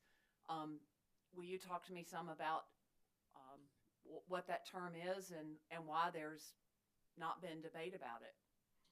Well, the thing is, Act 62 tells us what the term should be. It says it should be a 10-year term. The minimum, right? No, well, it says if you go beyond 10 years, you have to reduce the avoided costs that you're paying. And so in the last avoided cost document, some of the interveners tried to make the case that 10 years wasn't enough, that Act 62 needed to be modified. I don't know exactly what the argument was, but the commission decided no, the 10 years was appropriate. And the reason that 10 years is used is because what has typically happened is when you give someone a 15 or a 20-year contract, then you're really speculating about what the value is going to be in that outer year. So the shorter the contract, the more sure you are that you're paying for the value that you're getting. And I believe in North Carolina, they use 5 years. Thank you very much. I appreciate the answers and no further questions. You're welcome. Mr. Chairman. I'm going to Commissioner Powers and Vice Chair Belzer. Thank you. Just have one or two questions. Mr. Neely, just recently, and you've mentioned it in your testimony, we were shown the charts by Mr. Hanslick as to the latest numbers and the levels of solar. And I've had a problem wondering about the big difference between the 100 that you recommend and the 66 that is being recommended by the witnesses. But I noticed on those charts, there was a couple of spikes up to around 70, 75, but most of what he showed us was in the 66 range. Why should we not accept that number as opposed to the 100? Well, what that 66 or 100 is, it's calculating what we're going to pay for the next increment. It really doesn't have anything to do with what we have on the system right now or what are the charts that Mr. Hanslick was showing. It's the time trying to determine what's the value for the next increment. And so we're just saying that we need to calculate the value for the next 100 megawatt increment, the next 100 megawatts of QF solar that gets put to our system. So that's it. That's the 100. And nobody debates using the 100 megawatts to calculate the avoided energy value. It's just the avoided capacity number that Mr. Ori would prefer that we use 66 megawatts rather than the 100 megawatts we think is more appropriate. Okay. But as far as purpose doesn't require 100 megawatts, just says up to 100 megawatts. And I think that was you've inferred 100, and then of course, Mr. Ori says differently. Would you agree that it does not require 100 megawatts? No, it doesn't require 100 at all. We could do the avoided energy and capacity on 5 megawatts. I mean, according to PURPA, that's not, it does limit it to 100. And my point is that if we're thinking about the next increment of solar, or not solar, QF, it could be non-solar or solar, thinking about the next increment, what's going to be put to us next, how many megawatts of QF should we be planning for? So we do the avoided energy cost calculation with 100 megawatts. And to me, it makes most sense to use 100 megawatts for the avoided capacity calculation as well. And so it's only the avoided capacity calculation that's in debate. Okay. Thank you, sir. You're welcome. Vice Chair Belzer. Thank you, Mr. Chairman. Good afternoon, Mr. Neely. Good afternoon, Commissioner Belzer. Appreciate your testimony today, giving us a lot to think about. In responding to some questions from Commissioner Caston, you used the phrase, not having to work around the resource. And this was in response to the non-solar versus the solar QFs. Can you explain that phrase to me a little bit better? Sure. And so it was kind of in response to why we have a non-solar rate and a solar rate. And the non-solar rate is a little higher than the solar rate. And so with a non-solar QF, you typically think of a dispatchable resource that can generate in every hour. But with solar, it's not there every hour. It comes on in the morning when the sun comes up and it ramps up. And then when the sun starts going down, it ramps down. And so that working around that injection of power to the system is what those charts were about that witness Hanslick was showing you, how he had to move his resources around to accommodate the drops and the peaks and the spikes. So there's more, there's some cost associated with responding to the solar that you don't have for a resource that can just generate it at a certain level megawatt. Well, and that's kind of where I'm going, because avoided costs are the incremental costs to the utility of the energy and or capacity, but for the purchase from a QF, displacing what the utility would generate themselves, basically. Is that fair? Yes, that's accurate. Okay.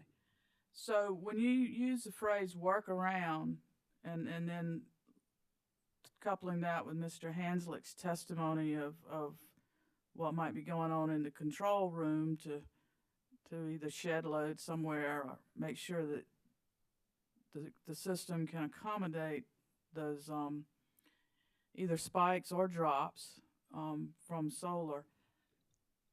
Are there costs that are being netted out against what the avoided solar cost is going to be? Well, when we model the solar, it has zero cost. So it's a zero cost purchase. So we model the system twice, once without the solar resource, and then once with the solar resource, and we look at the difference between the two. But when you add that solar resource, excuse me,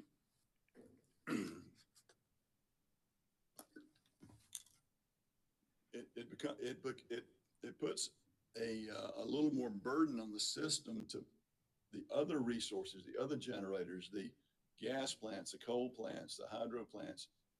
They have to be dispatched differently when you have a resource that comes on in the morning and then it goes away at night, as opposed to a resource that's coming onto your system at a constant level every hour of the day. So the working around is just moving your other generators to allow that solar to be injected into your system. But isn't the avoided cost, I mean, it's the cost that the utility avoids of bringing on their next generation.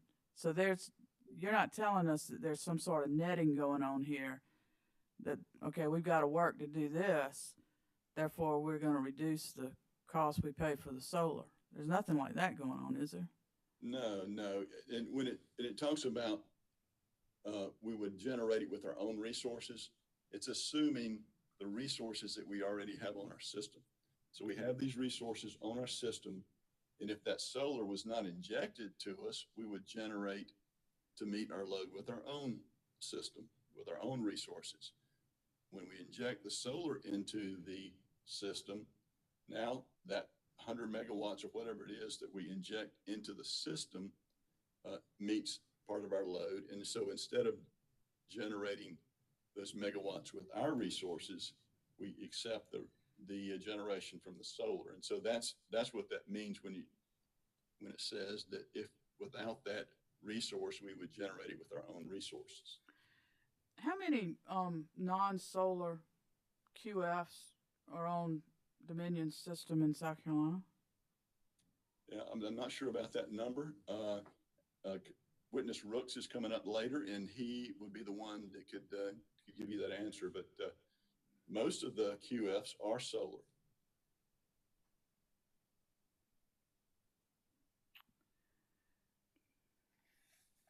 Okay. Thank you, Mr. Neely. Appreciate your testimony today. That's all I have, Mr. Chairman. Commissioner Caston. Told you I forgot something. Mr. Neely, I apologize. Can I ask you a couple more questions? Gladly. Actually, this was generated by Vice Chair Belcher talking about the, I guess, the working around and thinking about those graphs and those charts. If there was adequate storage in place now, today, or this past week when you had the very jagged and reverse V-shaped graphs for solar, if adequate storage was in place today, and those times where the generation exceeds what's needed, I'm assuming could go directly toward recharging those batteries or whatever storage facility. And if adequate storage was available, then instead of having the reversed V and all the jagged edges and this sort of thing, it would be more straight line, constant, kind of like nuclear would look. Is that a fair statement? Well, to make it look like that, that would be a gigantic battery. And so that wouldn't be cost effective to do it that way. But that said, more storage on the system will make it much easier to manage the system. It will allow Mr. Hanslick to better manage the system and not have some of the issues and concerns that he has with the system without that storage, because he uses the pump storage at Fairfield to help manage the system. And he described the situation where he ran out of pumps, or he had nowhere to put more water. And so certainly if we had more storage, then that would alleviate his problem of running out of storage. Okay, I understand. So rather than, and I understand what you're saying, it would take a lot of storage to keep that line flat like nuclear. So would it look more like a stair step? Well, you're not going to get the solar. You're only going to get solar when the sun's shining. So that doesn't change. Right. Now, if you put some of that, if you say you clip the top of that profile off, if you say you had 800 megawatts of solar and you had a 200 megawatt battery, and so when the solar got to 600 megawatts, you started putting it in the battery, then you could take that 200 megawatts and you could move it 2 times when solar is not generating. So you could definitely get a lot of value out of that. Now, it's really about the economics of when and how that the storage becomes a part of our system. But in essence, it would be really stair stepping down to try to carry you through the portions when it's not producing, whether that's during storms or at night. That's true. Okay. Well, what I probably should have asked this of Mr. Cassis because it was in his rebuttal. I think Mr. Searcy had issues relative to the transparency, and I think you've alluded, to some of that. And then on page 16 of Mr. Cass's rebuttal, he talks about how Dominion has responded to 3 separate sets of discovery, totaling 14 requests. And he notes, in fact, that 7 of them were done earlier than the 20-day permitted deadline. And I meant to ask him, and if you know the answer to this, he said 14 requests. What about the other 7? Were they responded to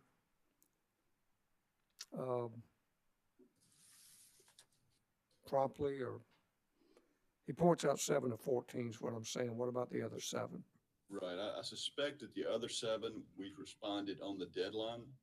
Some data requests take a lot longer to provide, to create, to pull together. So, and some of the data requests were asked before we even have the data, and so we couldn't provide anything until we had the data. And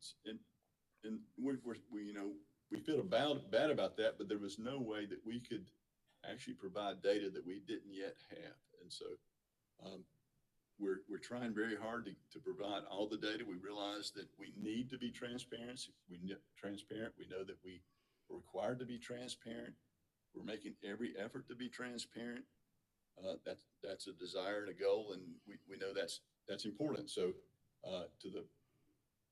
if we don't respond as fast as someone would like us to, it may be because we just aren't able to. Well, were you at least able to respond to them to say that? I mean, and that would be a good question for the attorneys. I'm not responsible. Okay, I understand. And not trying to put you on the spot, but what you said, it sounded reasonable, and certainly support that process. Hope that is the process and continues. Thank you. we're trying to get better at this process of providing data before it's even asked for. And so, to the extent that we're able to do that, that's our desire. That's really good to hear. Thank you very much, Mr. Neely. You're welcome. Chairman Williams. Commissioner Williams. Thank you, sir. Mr. Neely, you can tell we all kind of feed on each other's comments and real kind of bring us to another question, and you're getting the impact of this. Commissioner Caston was just talking to you about battery storage for the solar facilities. If battery storage were economical at this time, would that change the avoided cost for solar facilities? Well, it wouldn't change the QF avoided cost. And see, QF avoided cost is just PV solar so far. Now, we have said in my testimony that if a solar QF has storage, then we will give them the non-solar rate. So we recognize if they have that storage, then they have the ability to move their generation around, and their profile doesn't look like every other profile of all the other solar on the system. So we've made that concession, and we hope to get some more. We've signed one contract of solar with storage out of the solar with storage tariff, but we hope that we can get more, and we hope that build and own some of our own ourselves, because it's going to be very useful and very necessary for the system. Thank you for that reminder. I appreciate it. You're welcome. No further questions. All right. Mr. Neely, I have a few questions for you. Yes, sir. I guess the theme of my line of questioning would be trying to understand the business aspect of owning and operating a solar QF, because I'm just a little blind to that. All the witnesses thus far have done a good job, very good job of explaining their positions on avoided costs, but I'm just curious about the process of owning and operating a solar QF. And I think you're in a unique position to educate the commission on that. So if an entrepreneur wanted to operate a solar QF, say around 80 or so megawatts, what would be their first step? Well, I would think that the first step would be to pick up the phone and call Danny Cassis and explain to him what they were thinking about, because Danny talks to many developers, and he has some good insight. They have questions about location and process, and what does Dominion do, and how to interact with Dominion, because the avoided costs that we're talking about today, this is 2 megawatts and below, so this doesn't really apply. Now, the contracts that Witness Folsom will talk about later, they apply to anything above 2 megawatts. So we have a contract, and so they want to get that contract and look at it. They want to sit down and talk with either Danny or one of his people about what are the reliability requirements that they would have to put in a request in the interconnection queue. So I'm not the best one to talk about that process, but I think that would be some of the steps that they would need to take. Right. Do you know how long it takes from that initial phone call and actually meeting the requirements of Dominion and getting in the queue from initiation to completion, like getting online? I don't know. I think it's changed over time. Initially, when there was nobody in the queue, it was probably very quick. But many developers put requests into the queue, and so I'm not sure exactly how long that process is now. Okay. Do you know how many developers are in the queue now? I do not know that. Okay. And I think I heard you testify that since the first avoided cost proceeding before the commission back in 2019, there's been one solar QF contract signed or PPA signed? Yes, sir. Okay. And is it up and operational? No, that one has not gone into operation yet. Okay. Do you have any idea when it will go into operation? I do have the date on that somewhere. I believe it's in 2022, but I would have to find my schedule, and I don't.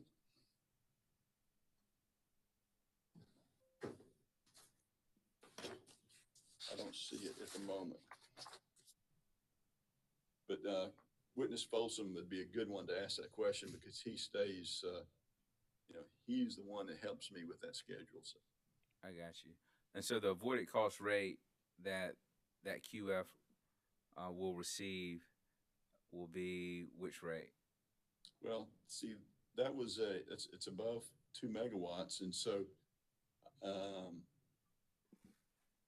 I'm not sure whether that's a negotiated rate or that's an avoided cost rate, whether it came out of the 2019 docket or they negotiated something else. I believe that one has storage, and so I think that one would be based on the solar with storage tariff that we had some time ago. Okay, that's before the 2019 avoided cost docket, though, right? Well, no, that was after. It was after the 2019 docket. I think it would have been in 2020 that they had the solar with storage tariff docket. I may not have been here for that. Can you explain to me why a solar QF has not come on the line in 2 years or is not signed a contract 2 years after our initial avoided cost proceeding? Well, I can't tell you everything. I can repeat some of the things that Witness Casta said that COVID has had an impact. The drop in the avoided cost over time has had an impact. The first avoided cost solar that we signed contracts with was around $49 a megawatt hour. That was our avoided cost at that time. And every time we've added more solar, the solar avoided cost has dropped because the more you add of the same resources, the less value it has. And so we may have reached the point where QF must take solar, has more cost than value.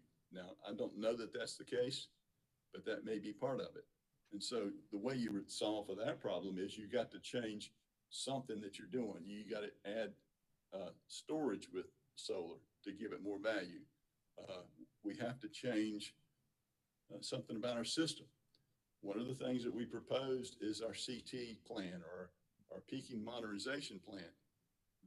Adding those, getting rid of those old turbine resources and replacing them with new, more efficient, quicker, more reliable resources will help us be able to accept more solar, and that may give solar more value. So there's a number of things that can change that equation, but what we've done is over and over and over again is add solar QF that's must take.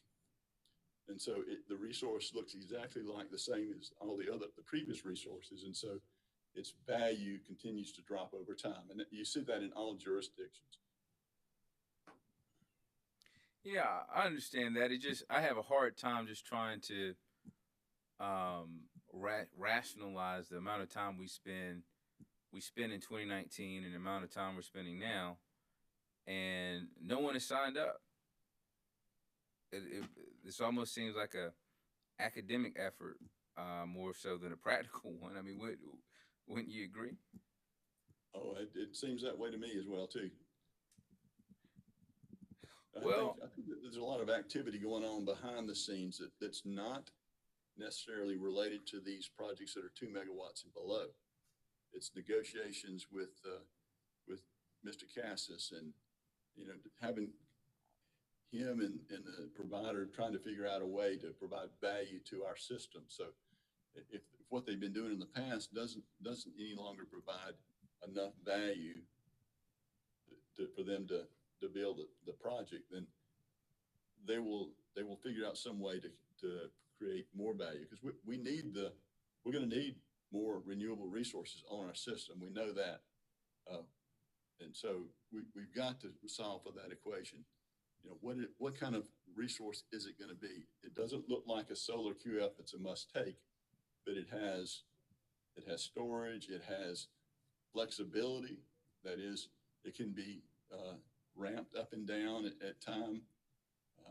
There are other ways to solve the problem, and we're working on those problems. Okay. Now, I remember back in 2019, there was a discussion, speaking to Commissioner Carol Lee Williams's question about the term, there was a discussion about the length of the contract back in 2019, and that was so long ago that my memory may be a little foggy. But I want to say I remember a discussion about whether or not a project would be able to get financing if they didn't have at least 15 years. Do you remember that?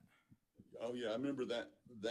And witness Cass has really addressed that they said that, but then after that, many, well, not after the 2019, but in these 40 projects that we have, we've heard that argument, but then these developers have got financing, and we have a number of 10-year projects that we have signed, and some of them are already generating. So I know that was a complaint, but it doesn't seem like it was really a big roadblock.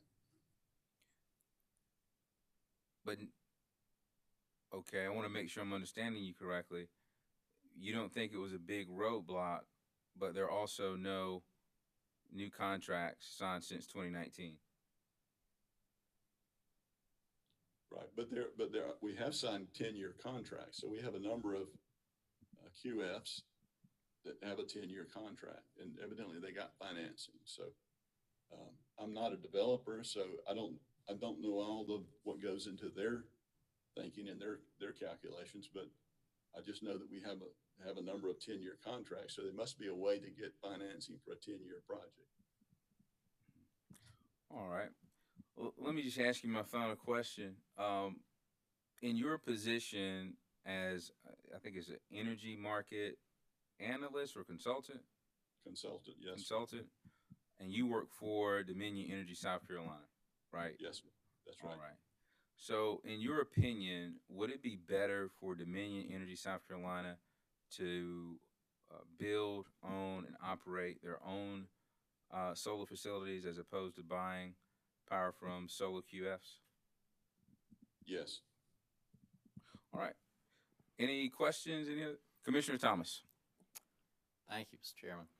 Kind of like Commissioner Williams said, that the questions kind of make you think of other questions. And so I have a question for you. I read in somebody's testimony, I can't remember who it was, but somebody was talking about the fact that the location of the solar project also has an impact on its value and the connectivity to the load centers. And so my question is it possible to perhaps do some calculations and come up with an incentive based on location where you get the Dominion gets more value based on the location of the project and offer a financial incentive for that? Is that allowed, and can those calculations be made? I believe that is allowed, and I believe those calculations can be made.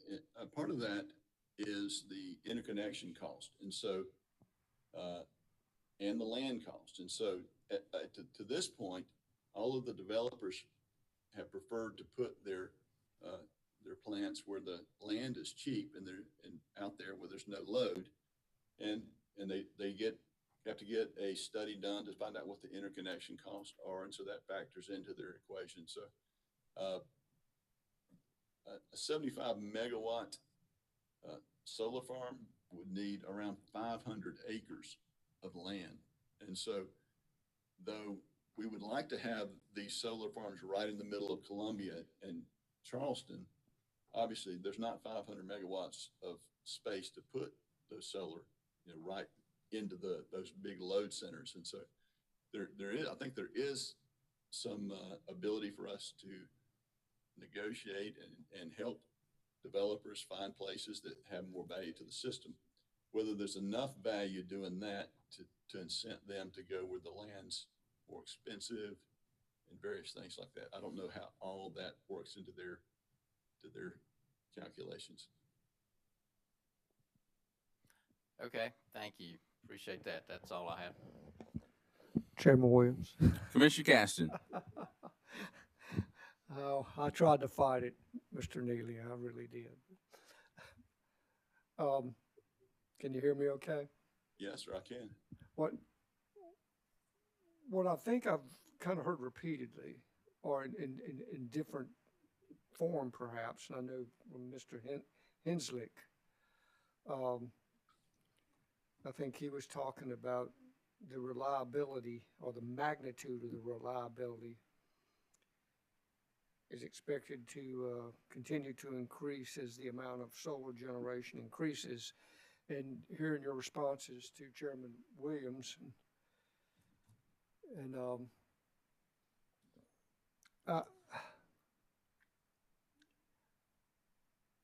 I wonder if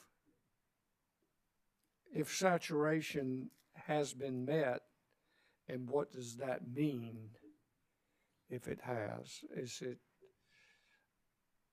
Is the challenge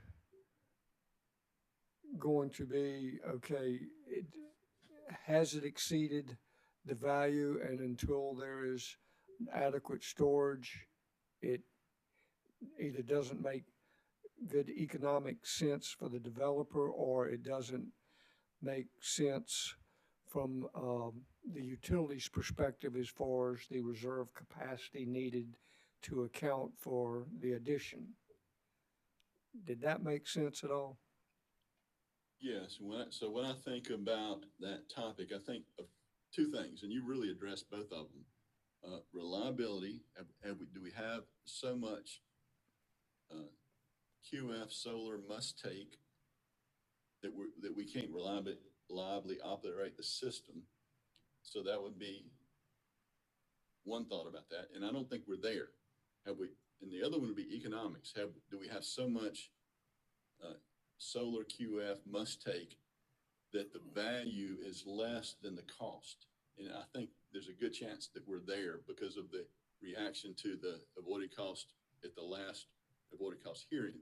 And so now we have to think of ways to change the value or change something about our system so that the solar has a greater value. And I mentioned the CT plan that's before the commission. Storage is a big factor. Flexibility of the solar is another thing. If they would allow us to dispatch their system up and down. So there are a number of ways that we can change the equation. So we're not, if we're already at this point where the cost is greater than the value, then we got to find some way to reduce the cost, and NREL, it seems to indicate that for the next 10 years, the costs are going to continue to drop. I don't know whether that's significant enough to make to change that equation, cost versus value. But I think there is ways to solve the problem, but it's not going to be more of the same old solar QF must take. Understand. And I was trying to remember what was in your testimony or Mr. Bell's or someone where they were talking about, I guess, maybe the difference in rates or what effect. And I think the statement was made, the first 300 megawatts that came onto the system was no big deal. It was, I'm assuming it was because it wasn't that big a challenge to accommodate the downtime or when you had the fluctuations or at night. But now as that's kind of building on top of itself and you have more load, I think I heard 30% or 40% at times of the generation? Yes, Was- sir. So I think I'm understanding that what's being said is that because of that, that the cost required to accommodate that variability is causing that avoided cost to be significantly different to where it's not as advantageous as it perhaps was. That's right. Yeah. Is you get the first 300 megawatts, it fit very nicely with our load profile. But as you get 1,000 megawatts, now the peak, the net peak for the day is getting pushed further and further out into the evening, and so adding more solar QF on top of that solar QF doesn't help us with meeting our load as much as it did for the first 300 megawatts. All righty. Thank you very much. And I promise that's my last question. Well, that's okay. We become very good friends, so you can ask it more questions. Well, I better not say that because then I'll make myself a liar if I do this again. So I think.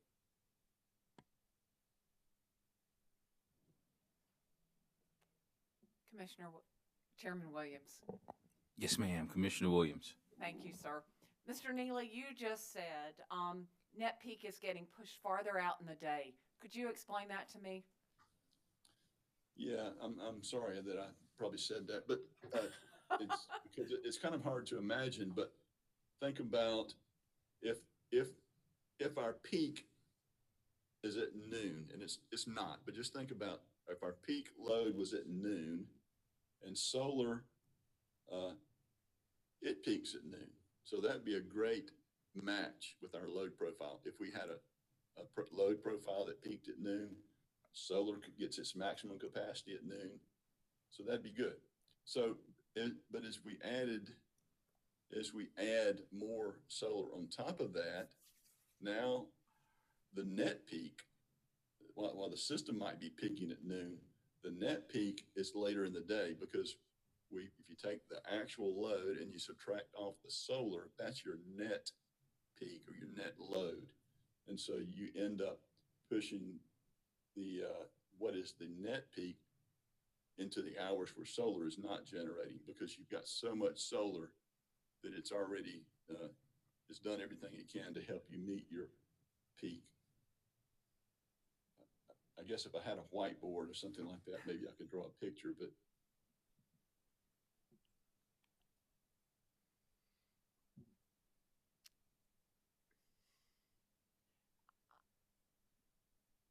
I'm not hearing anybody. And I'm thinking, would you try one more time to describe what net peak is? Okay. So net peak is the loads that our customers put on our system is our load. That's our load. Solar, if you think of solar being a subtraction from the load, I know it's generation, but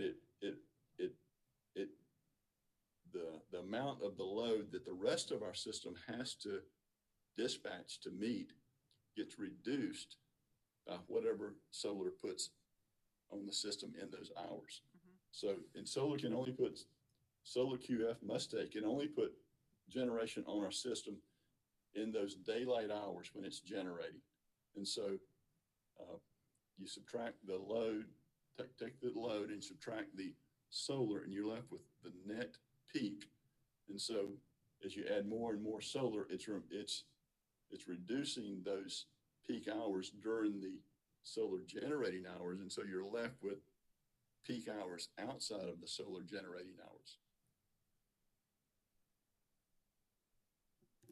I'm sorry, I confused that I'm situation. getting there. You probably can't see it, but that's what I drew while you were talking. So I'll keep working on it. Thank you. You're welcome.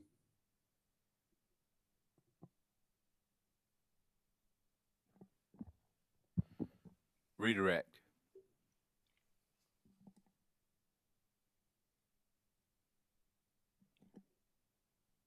Redirect. I'm sorry, no to redirect, Mr. Chairman. Commissioner Irvin, did you have some questions? I saw your face pop up there.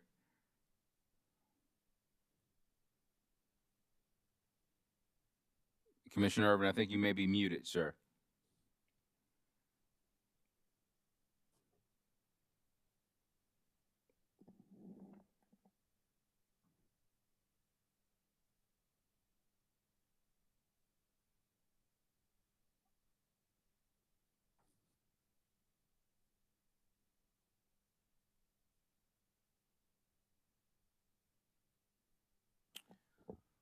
Let's take recess until 4:10 while we straighten out our technical difficulties. We're in recess until 4:10. Mr. Chairman.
One.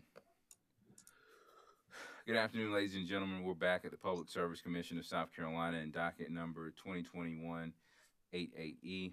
Let's take roll. Present at the commission are all commissioners. Commissioner Irving is in his office as opposed to in the hearing room. Just a scheduling note.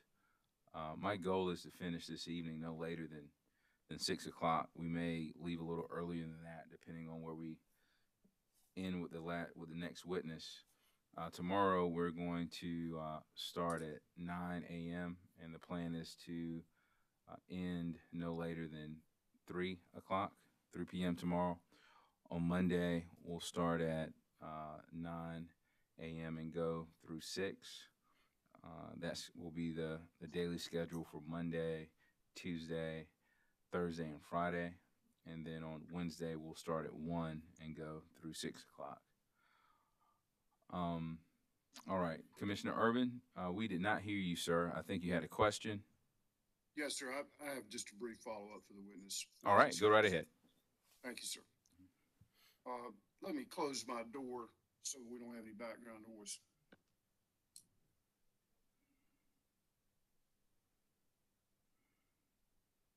We were talking about the possibility of looking for ways to deal with the uneven demand.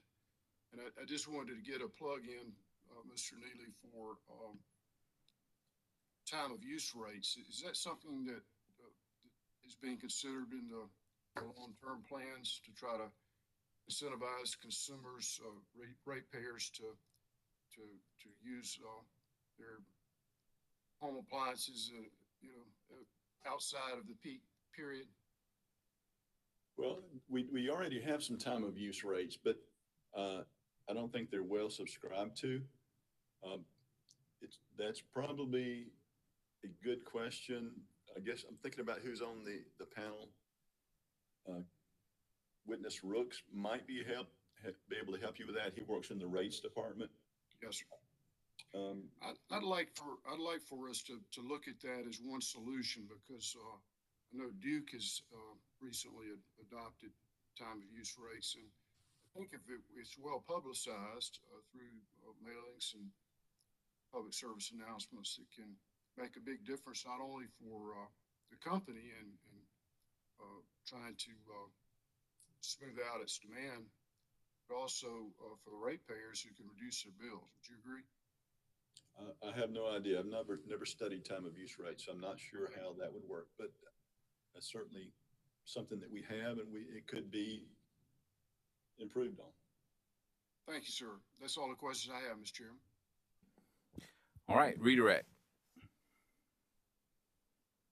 No to redirect, Mr. Chairman. All right, sir. Mr. Neely, you can step down. Mr. Chairman. All right, who's that speaking?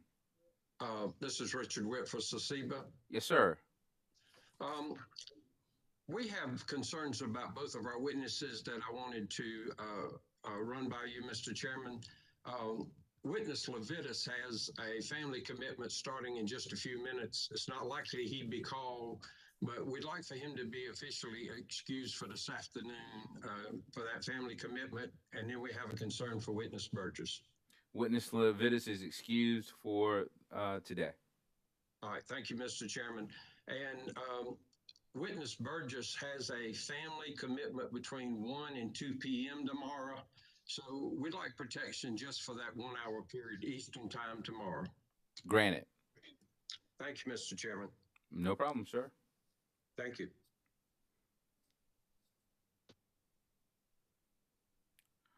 All right. Do we think we can finish with Mr. Bell today? Mr. Chairman, I do not know. Obviously, his intro won't be terribly long. I don't know how much cross-examination to anticipate, though, for Mr. Bell. All right. Parties, interveners, is there extensive cross-examination planned for Mr. Bell this afternoon? Mr. Chairman, this is John Burns for CCBA. I have some questions for him. not as extensive as I had for Mr. Cassis or Mr. Hansley. Thank you, sir. And this is Emma Clancy with CCL and SACE, and we do have some questions for him as well, but it shouldn't take as long as our cross-examination earlier today. Thank you, ma'am. And Mr. Chairman, Roger Hall, Consumer Affairs, I might have 2 or 3 very brief questions. Okay. And Mr. Chairman, this is Chris Huber with ORS. I do not anticipate we would have cross. If we did, it would not be much. All right. Well, let's try to get him done. Mr. Bell, if you would please take the stand and pause to be sworn in by the court reporter.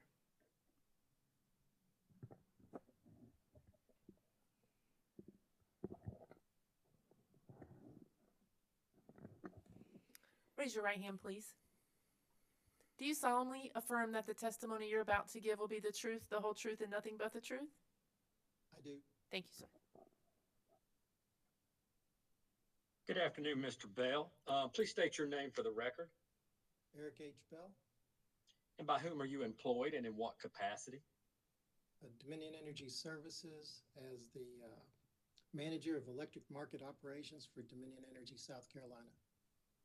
In connection with this proceeding, Mr. Bell, did you prepare and cause to be filed direct testimony consisting of 39 pages? I did. Are there any corrections or changes to be made to that pre-filed direct testimony? No, sir. Mr. Bell, if I asked you the questions that appear in your pre-filed testimony today, would your answers from the stand be the same?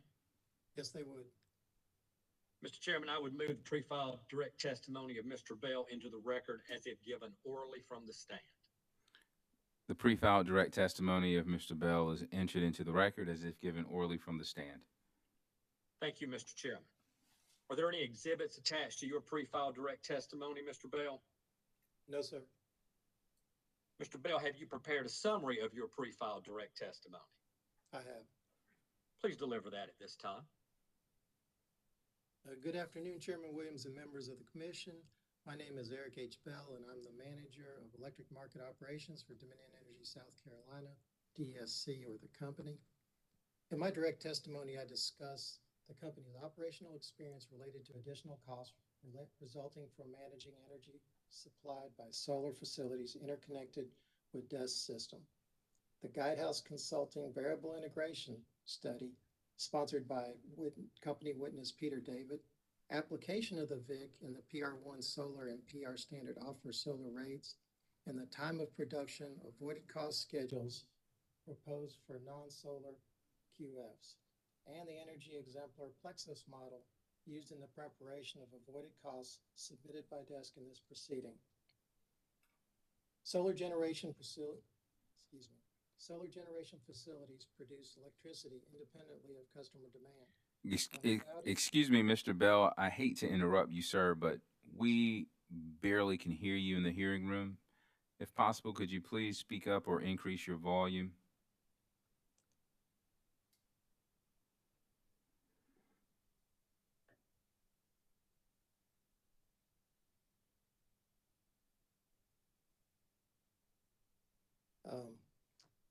I'll try to get closer to the mic. I don't see a way to change the volume. Sir, if you can remain close to the mic, I think that would solve our problem here. Thank you. Does that sound any better? A little bit, if you can get a little closer to the mic. Okay, I sure will. Perfect. Thank you.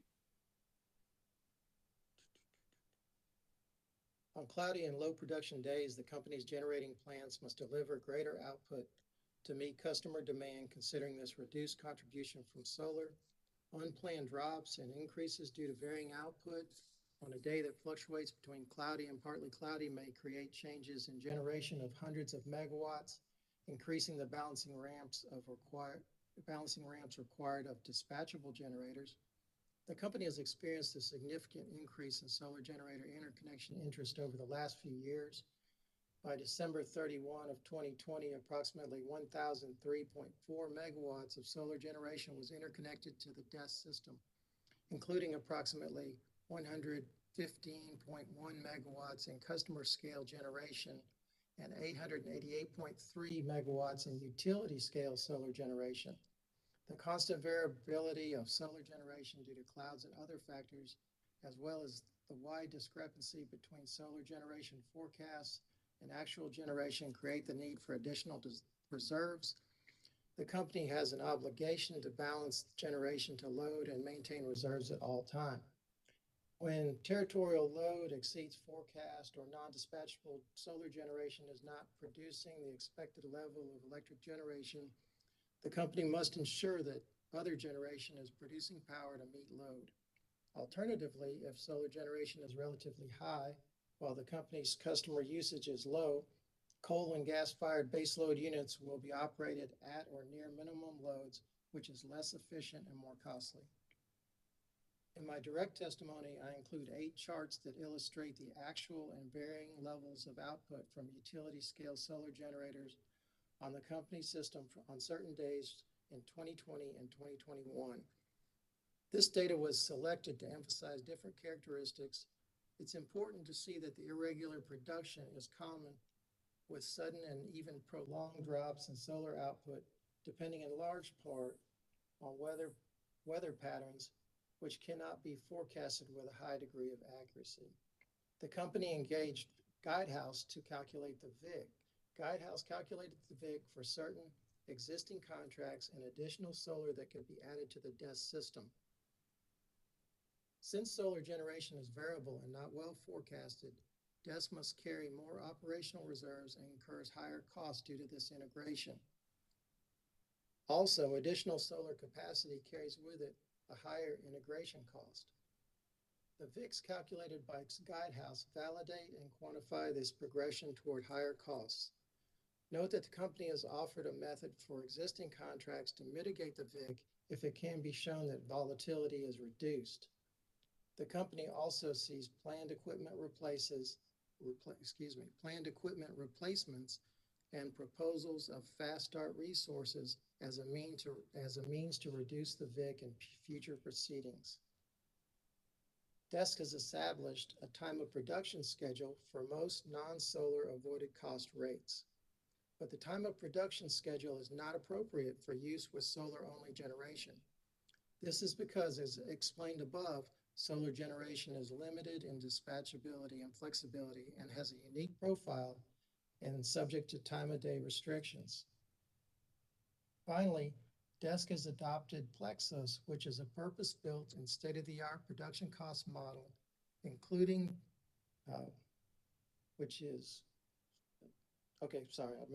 for production cost modeling, including the avoided cost calculations in this filing.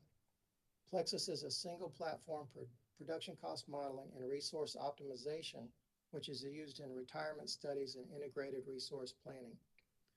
DSC respectfully requests that the Commission approve rate PR1 and rate PR standard offer, including the solar rates and time of production schedules as applicable.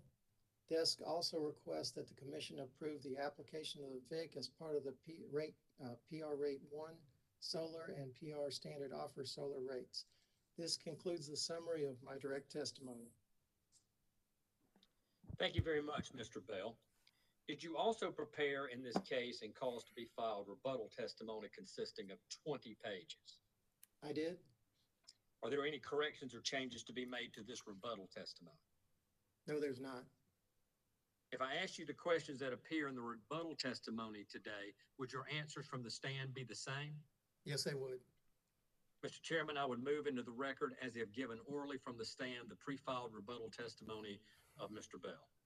Pre-filed rebuttal testimony, Mr. Bell, is entered into the record as if given orally from the stand. Thank you, Mr. Chairman. Mr. Bell, have you prepared a summary of your rebuttal testimony? I have. Please deliver that at this time. In my rebuttal testimony, I addressed certain portions of the testimony of Edward Burgess submitted on behalf of SECEBA and Kenneth Searcy on behalf of South Carolina CCL SACE. I also respond to certain points made by Brian Orey submitted on behalf of ORS. I first respond to concerns raised by witness Burgess.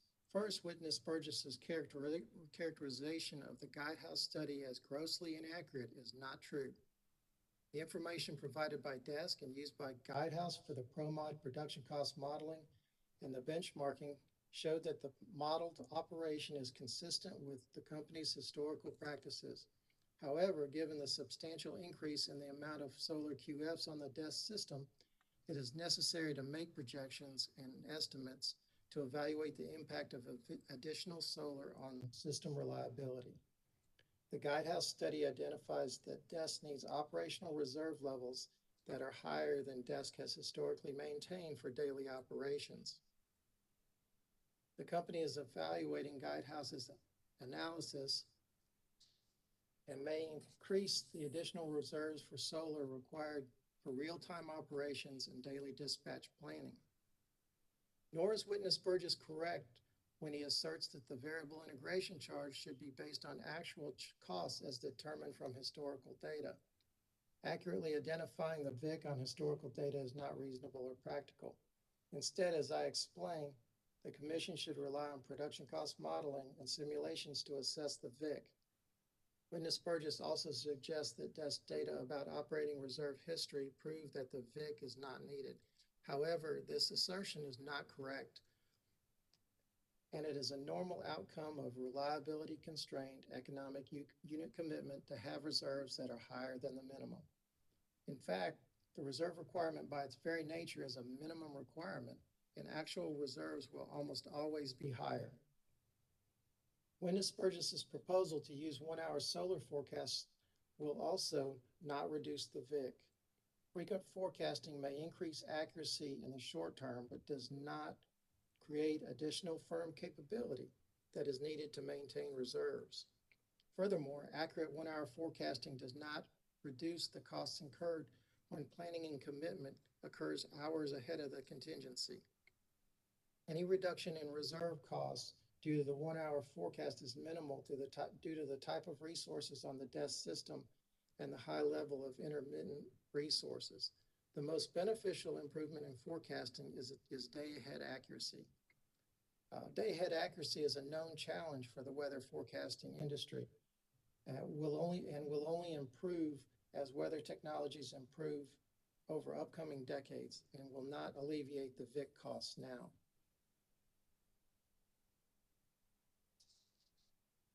Witness Burgess suggests that the company should have considered intra-hour dispatch improvements.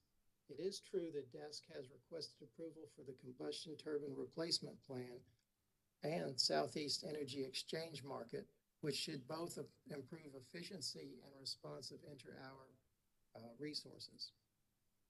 More dependable and efficient offline reserve assets, combustion turbines allow for more efficient dispatch of the other units on the system.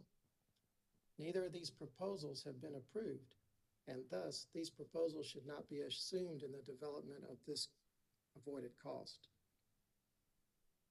Turning to the VIC mitigation protocol in the solar site variability metrics spreadsheet, although DESC could update the protocol to include a forecasting provision, it would be the obligation of the solar generator to forecast as accurately as possible, provide that forecast to DESC operations at least daily, and provide an accumulation of the generator's forecast in the SSVM spreadsheet to DESC at month's end.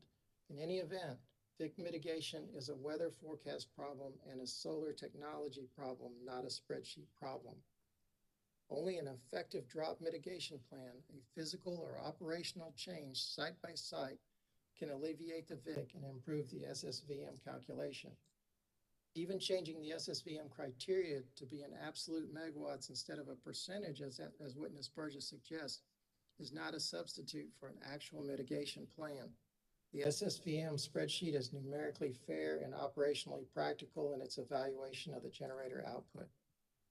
In response to Witness Cersei, the avoided cost rates proposed in this filing are accurate as calculated, and the proposed time of production periods provide value for the QF generator and DESC customers. Additional analysis for the development of the proposed time periods will not provide a better or more accurate rate. The hourly marginal cost used in the development of the pricing periods is well aligned with system costs. Note that the heat map about which witness Cersei complains is not the arithmetic basis for the time of production schedule, but rather a Microsoft Excel feature reflecting relative magnitude of the data entered on the spreadsheet. The company provided witness Cersei the marginal cost data that he could have evaluated independently. Finally, turning to witness Ori's recommendation regarding the 4 time of production periods, although the company believes that its calculation regarding the four PR1 non-solar time periods are reasonable and prudent, it does not oppose witness Ori's recommendation. This concludes the summary of my rebuttal testimony. Thank you very much, Mr. Bell. Mr. Chairman, Mr. Bell is available for questions from the parties and the commission. Thank you. Johnson Development Associates. Mr. Chairman, Court Walsh for Johnson Development. We don't have any questions. Carolina's Clean Energy Business Association. Thank you, Mr. Chairman. John Burns for CSEBA. I do have some questions for Mr. Bell. Mr. Bell, I appreciate your testimony and your summaries today. I just have a few questions for you, and I'm going to start with your direct testimony, okay? I assume you have that in front of you, but I'll also bring relevant portions of it up on the screen, okay? Okay. Can you hear me okay? I sure can. Great. When we look at your original testimony, one of the things that jumped out to me was that you presented a series of charts to the commission, charts 1 through 8 in your original testimony, correct? That's correct. And I'm going to turn to chart 1 right now, just so the commission can know what we're talking about. So chart 1 appears on page 7 of your testimony. And you have a series of charts. Each of these charts, if I'm not mistaken, represent a different day on the system. Is that right? In January of 2020? That's right, but we're not seeing the charts. Oh, I haven't shared yet. My fault. Okay. That's all right. For calling me on that. Appreciate that. How's that? That's good. All right. We're looking there at chart number 1, correct? That's right. All right. I'm going to ask you to look at chart 4 on page 11. Charts 1 through 8 each address a different date in January or in the winter of 2021, right? Or excuse me, there's different dates in here, some in the winter of 20. They're all in 2020. July 20th of 2020 is chart 1. Pardon me, I got misplaced. Chart number 1 is July 20th of 2020, correct? That's right. Okay, thank you. Now that I've found my thinking, I'd like you to look at chart 4 on page 11. Okay. I have that up. Do you see that? Yeah, I'd scroll up a little bit so you can see the key at the bottom. Yeah, I'm going to try to get there. I may make it a little smaller. Mr. Chairman, can you see that in the room? Yes. Thank you. What date is represented on chart number 4, sir? It says February 12th of 2021. And your purpose in including this chart was to show very low solar generation in a winter date of February 12th of 2021, this past February, correct? That's right. I showed charts 4 through 7. It all showed a series of days with low generation just to illustrate the variability is not only within the hour and within the day, but it also can be very unusual for days on end. And I knew that there was a series of days in here somewhere. I thought it was 1 through 8, but it's actually 4 through 4, the 4, 5, 6, 7, right? That's so right. I appreciate that correction. I'd like to turn your attention to your testimony just below this chart. And it states the 898 megawatts of utility scale solar facilities online on that date are able to produce 153 megawatts for a short time and generate 818 megawatt hours for the day due to weather conditions. Is that still your testimony? That is. All right. The following chart, chart 5, reflects the conditions on the following day, February 13th, correct? That's correct. Now, the blue line is the load, the net load on the DESC system on that day. Right, and that's just the black line, which is covered up most of the day, which is our gross load. And then we just subtract the amount of utility scale solar from that amount to get the net load. And this date on February 13th also shows a very low day of solar generation, right? That's correct. And the solar generation is shown on the green line on the chart? That's correct. Okay. And I'm going to scroll also to chart 6. That's a similar day. That's the next day, Valentine's Day of 2021, right? That's correct. Again, a very low solar generation day, and the load and the net load are shown between 2,500 and 3,500 megawatts on the chart, right? Yes, sir. Are you familiar, and then February 15th is the next day, chart 7, again, a very similar story. Is that right? That's right. Okay. You familiar with the weather conditions in the DESC territory on February 12th through the 15th, Mr. Bell? Yes, sir. And I've worked here operationally so long, I could probably guess what the temperatures are just from looking at those loads. So just an overcast, cool day. Okay. So this was about the same time as the cold snap was hitting Texas. Is that right? You know what? I don't know that exact date, but could be. But just on your experience, and if we were to look up the weather forecast, it would probably be that the 12th through the 15th were weather that was cold and rainy for the entire 4-day period, right? At least cold and cloudy, yes, sir. And it doesn't snow much in Charleston, so it's probably not snowy that day, right? And that wasn't cold enough to produce snow anyway, so. Okay. You testified that your experience and responsibilities include being, quote, responsible for managing and operating generation fleet dispatch and unit commitment to provide reliable, low-cost energy to Dominion customers. And that's on page 2 of your direct, and I'll show it to you if we need to, but do you recognize that testimony? Lines 3 through 5. Yep. Managing and optimizing, fleet dispatch. Okay. I thought you might have said operating, and I'm not. I may have. I apologize. Optimizing generation, which means making sure it's running optimally, right? As optimally as possible with reliability constraints. Okay. And you do that job well, don't you? I hope to think so. Yes, sir. And charts 4 through 7 show that Dominion maintained its energy production and met the demand of its customers, didn't it? That's right. As part of your job in managing and optimizing generation fleet dispatch and unit commitment, do you often look at weather reports ahead of time? Yes, I do. If I showed you the weather forecasts for these days, you wouldn't be surprised to see that the National Weather Service predicted colder than normal temperatures, clouds, and rain for the entirety of that period, would you? No, I would not. And understanding that the weather that is likely to hit the Dominion generation fleet and its customers is a crucial part of your job and Mr. Hanslick's job, isn't it? And it's actually an important job of the solar generator also that supplies the forecast to us daily. And weather affects demand? It does, and we get we get a very detailed, which is hourly load forecast that's probably has significantly more information on it than the NOAA weather charts that you were producing. Mm-hmm. The NOAA weather charts give you an idea of what kind of weather, precipitation mainly, and temperatures that you'll experience, but they don't actually identify how much cloud cover you're going to get, whether that's 10% or 100%.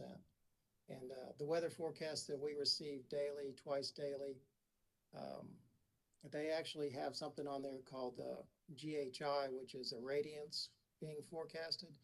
And that's a prediction of how much sunlight will be coming down and available for conversion over to electric power. And you get this, you get that on an hourly basis?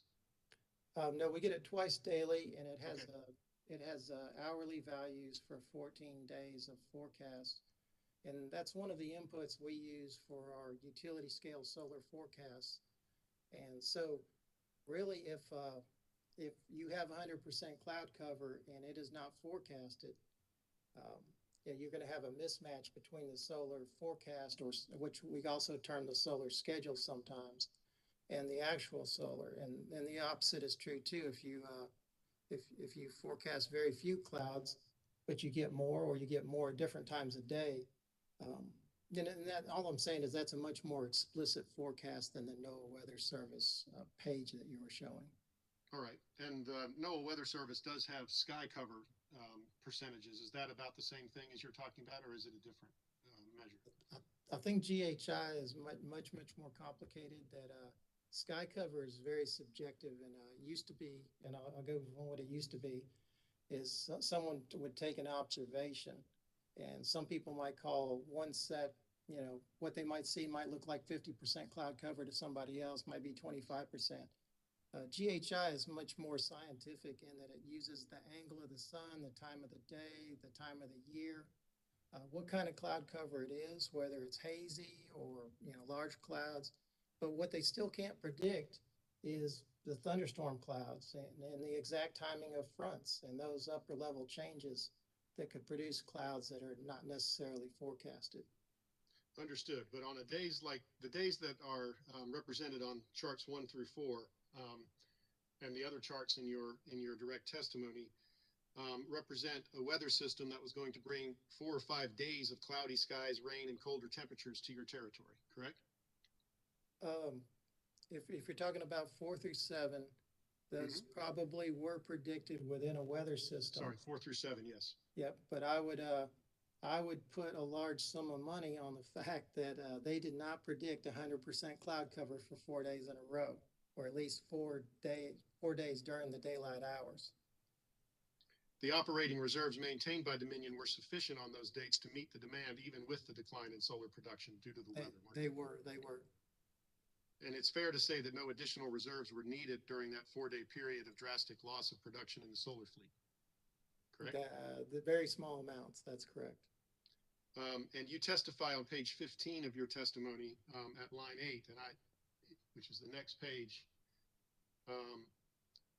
that these 4 days represent an example of an infrequent but certain occurrence when operating with solar, correct?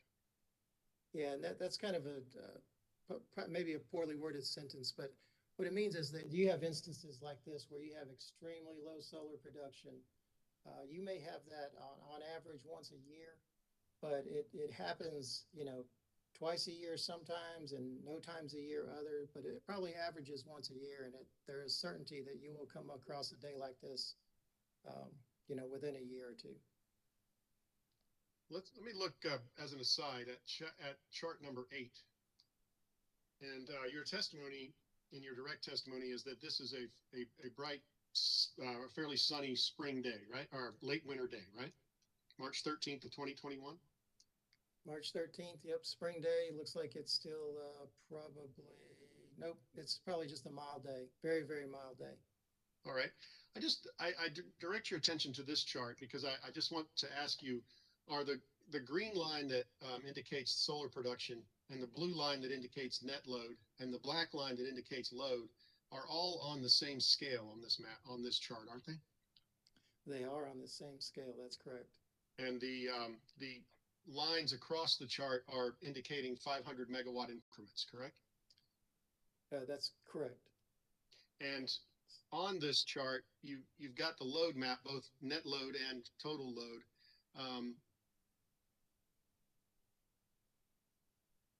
You mean that they're kind of squiggly as a description? That's correct. The green one, the solar one does as well, correct? That's correct. But because they're on the same scale, you don't have the solar one looking like rides at a Carowinds amusement park, while the other ones look flat and thin. They're actually marked on the same scale, so the ups and downs can be read as consistent with each other, correct? They are on the same scale. I think that's all you can determine from this graph. Okay. And the other difference is, are we saying that it looks different than Mr. Witness Hanslick's graphs? One could conclude that, yes, sir. Okay. Well, there is also a chance, I would have to subject to verification, that this was actually for ease of use, I actually pulled 5-minute data, which also reduces the amount of variation that you see, but it doesn't actually reduce the amount of variation that exists on the system. Gotcha. Thank you. Dominion operates its system reliably, you would say, doesn't it? Yes, sir. And as you, as the person responsible for managing and optimizing the generation fleet, would be the person who would know if Dominion was not able to operate its fleet reliably, correct? The, the reliable operation of the system is actually under the purview of Witness Hanslick, but a lot of the work that my department does on a daily basis is meant to enhance that level of reliability. And if you have adequate warning of a condition that's going to affect your solar performance, you have been able to prepare for that and make sure that you are able to meet the demands on the system, correct? Are you saying that, so like in history, like up to date? Yes. So far we have, yes. So let me go now to your rebuttal testimony, sir. And looking at page 2 of your rebuttal testimony, if you will look at lines 15 through 18.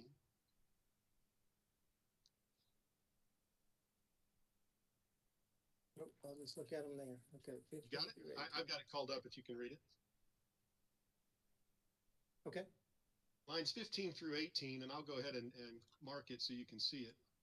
If you'll start at "the study was not," and just read that sentence to the in the record. Sure. How far do you want me to go? Just one sentence. Uh-oh. I accidentally converted the page, so. Okay, that's all right. I still got it. Oh, no, I don't. Sorry.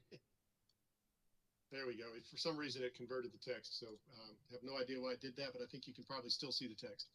All right, so we're talking about the Guidehouse study here. Yes, talking about the Guidehouse study now. The study was not prepared by DESC, but by Guidehouse based on the company's operating characteristics and factors. When you say that it's prepared on the company's operating characteristics and factors, you don't mean that the study reflects how DESC actually operates its system today, do you?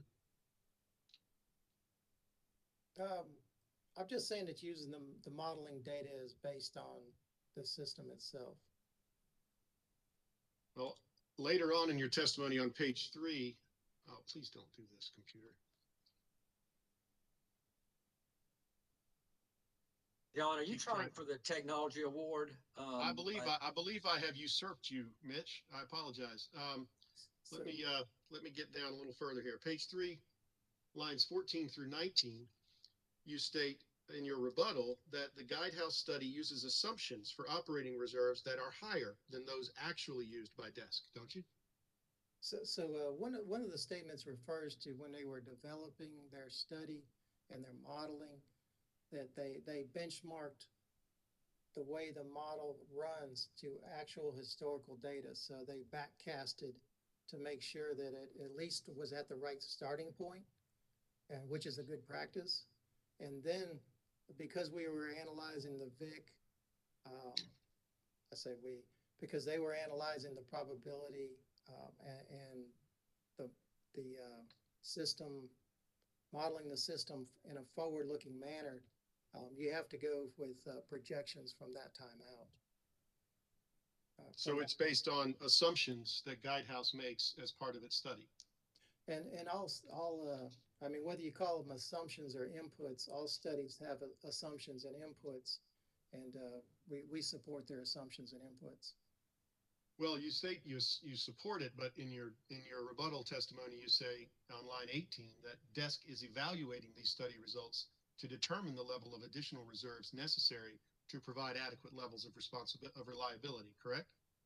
Yes, the Guidehouse, one of their first steps was to evaluate solar data and determine the level of drops and then the coincident risk on the system that would result in a insufficient reserves in a 1 in 10 year basis. And that's not a study that we've done at Dominion Energy South Carolina. That's not one we've done in-house. But we did commission the study, and we do respect their findings, and we will also take that under advisement. You've already testified that DESC has been and is currently operating its system in a reliable way, right? That's correct. And it's not your testimony that DESC has already determined that it will adopt the operating assumptions used in the Guidehouse study, is it?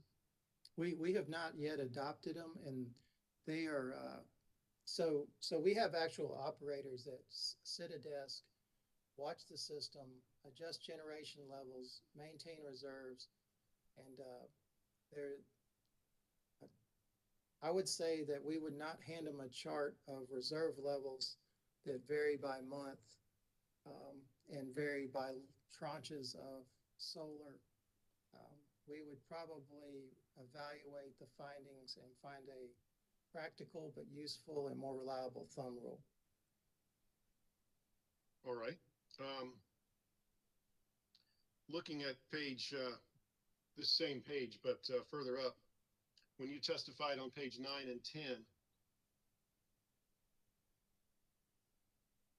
that the information, lines 9 and 10 on page 3, the information provided to and used by Guidehouse for the company's operating practices is based on and entirely consistent with the company's historical practices.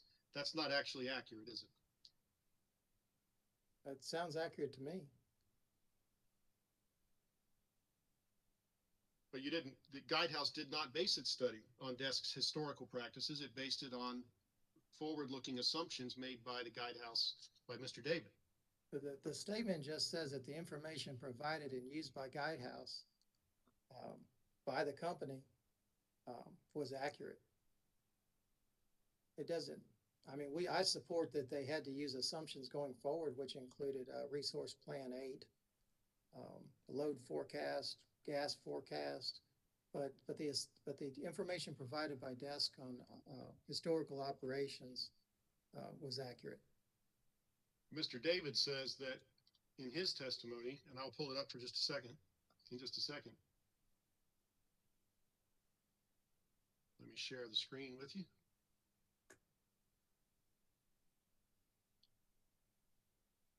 This is from Mr. David's rebuttal, and it's page 5, lines 6 through 13. Would you read that paragraph to the commission, please? I can, yes, sir. First and foremost, Guidehouse has modeled variable integration costs for the different tranches of solar penetration in the study is based on what operating reserve requirements should be, not what they have been in the past. And keep reading. Okay. The operating reserve levels that DESC has required in recent history have been lower than what Guidehouse recommends. Consequently, there would be significant differences between the actual costs incurred by DESC for integrating solar over the last 2 years versus what these costs may have been with more appropriate operating reserve requirements. Do you believe that DESC's operating reserve requirements have been inappropriate over the last 2 years? I do not. Does it say that they've been inappropriate? Well, he's recommending what it may have been with a more appropriate operating reserve requirement. Mr. Chairman, this is Tracy Green. I'm going to respectfully object. He is pitting witnesses against each other, and that's not allowed under South Carolina law. I am cross-examining a witness and asking him to evaluate testimony of another witness. I'm not exactly sure how that's pitting. Mr. Chairman, it's cross-examination and impeachment, and I ask for leeway. Yeah, I think you can ask him his opinion about it. I think we ran into a similar issue. I believe that's what I did. I tried to word it this way this time, but okay. Thank you, Mr. Chairman. I didn't mean to interrupt you. Pardon me. You're fine. Just ask him the question and allow him an opportunity to answer. Is it your opinion, sir, that over the last 2 years, the actual costs incurred by DESC for integrating solar over the last 2 years would have been different under a, quote, more appropriate operating reserve requirement? They would have been different had we chosen a different number. I would agree with that. I don't think that that's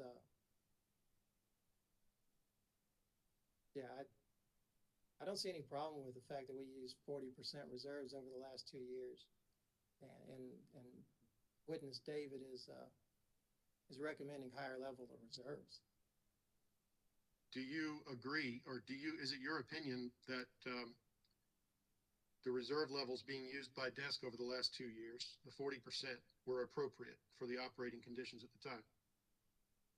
We thought they were appropriate, and new information lets us know that we definitely need to reevaluate that.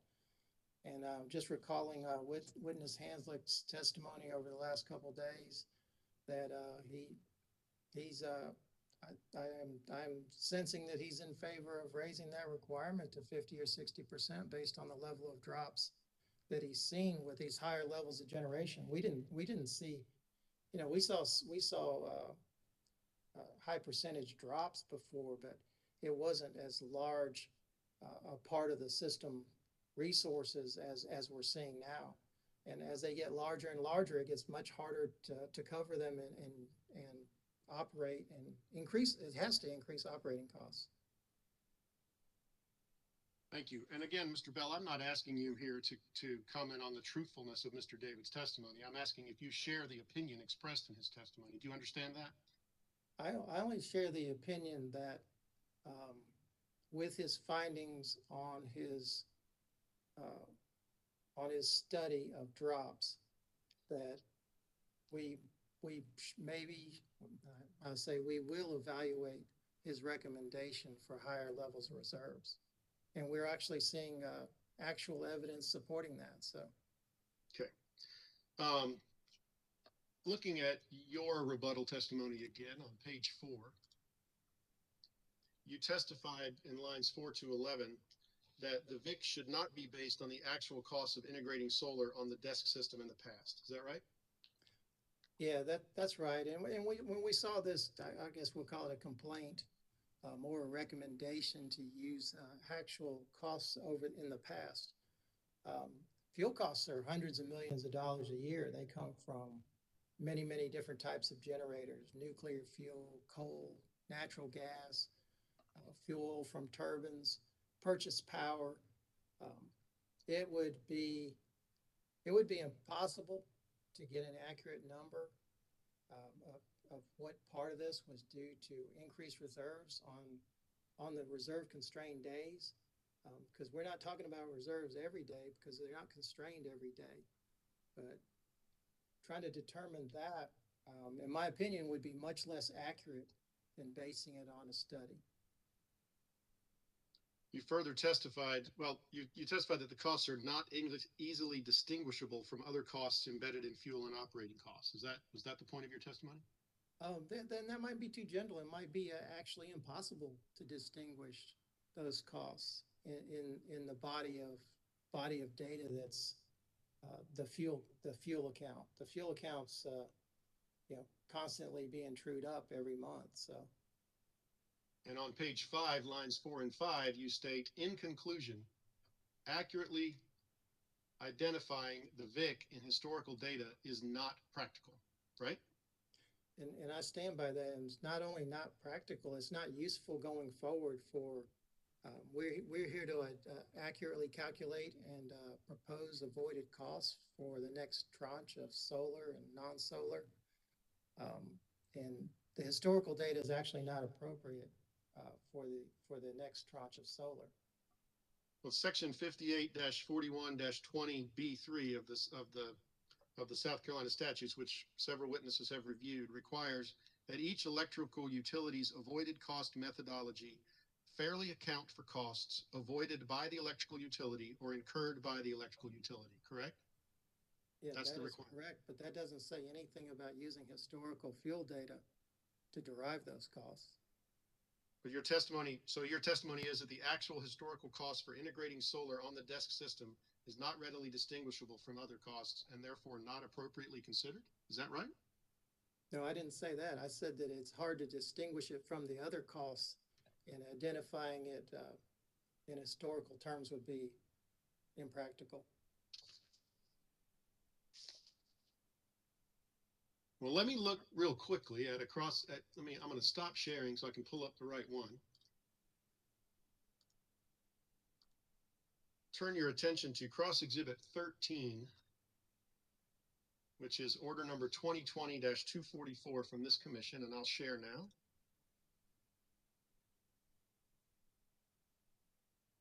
I'm sharing the wrong screen, so let me stop sharing. I didn't see anything. Well, it was just my questions. You could have seen what was coming next, but you missed it.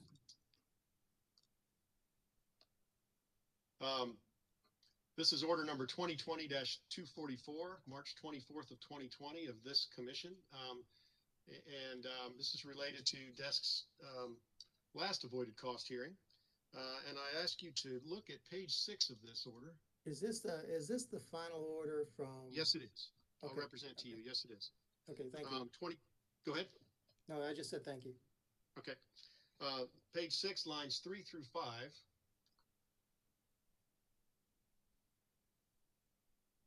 After the commission sent its temporary interim value and requested a true up, the commission ordered or stated that the commission emphasizes that this is a temporary interim value until a more accurate cost can be determined through an integration study. Correct? Yeah, that is correct, and that integration study has yet to be done. It will not be backwards looking. It will not use historical data to determine anything, and its primary purpose is to create a statewide plan to integrate renewable generation. The next sentence is, once a more accurate rate is determined, the VIC or EIC will be subject to a true up, either up or down, depending on the actual integration cost indicated by the integration study, correct? That's what it says, yes. And so your testimony is that DESC has not calculated the actual integration cost for existing solar on DESC's system in this proceeding, and doing so would not be practical. Isn't that your testimony? I don't think that when they say actual integration costs indicated by the integration study, they're talking about the integration study that we have to do in the future, and that's not going to use actual fuel costs in the past to determine the VIC. The VIC's always going to be determined through a production cost analysis. Will you testify in your rebuttal on page 7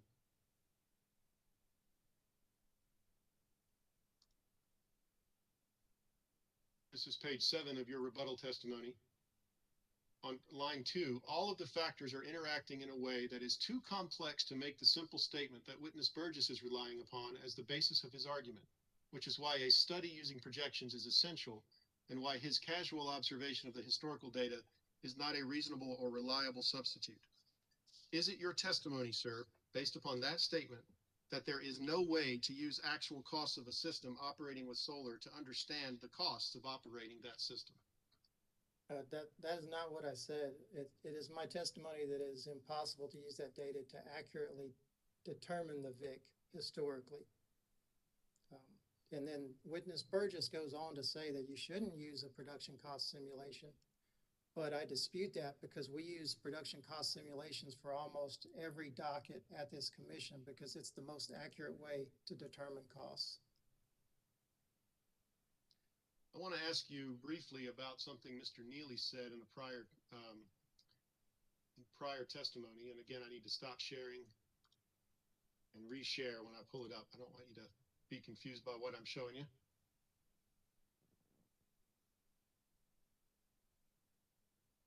This is what I've called up on the screen to you.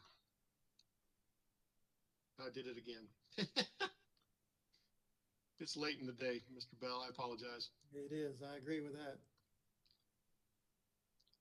This is an excerpt from a transcript. I want to show you the first page for the commission's understanding. This is a transcript, volume 2 of 3 of Dominion's IRP proceeding in 2019, dated October 13th of 2020. Okay. And Mr. Neely testified in this proceeding.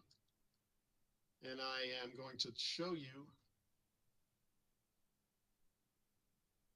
page 363 of that testimony, where he is asked, does maintaining these operating reserves mean that it costs, or solar costs more money in the production cost modeling?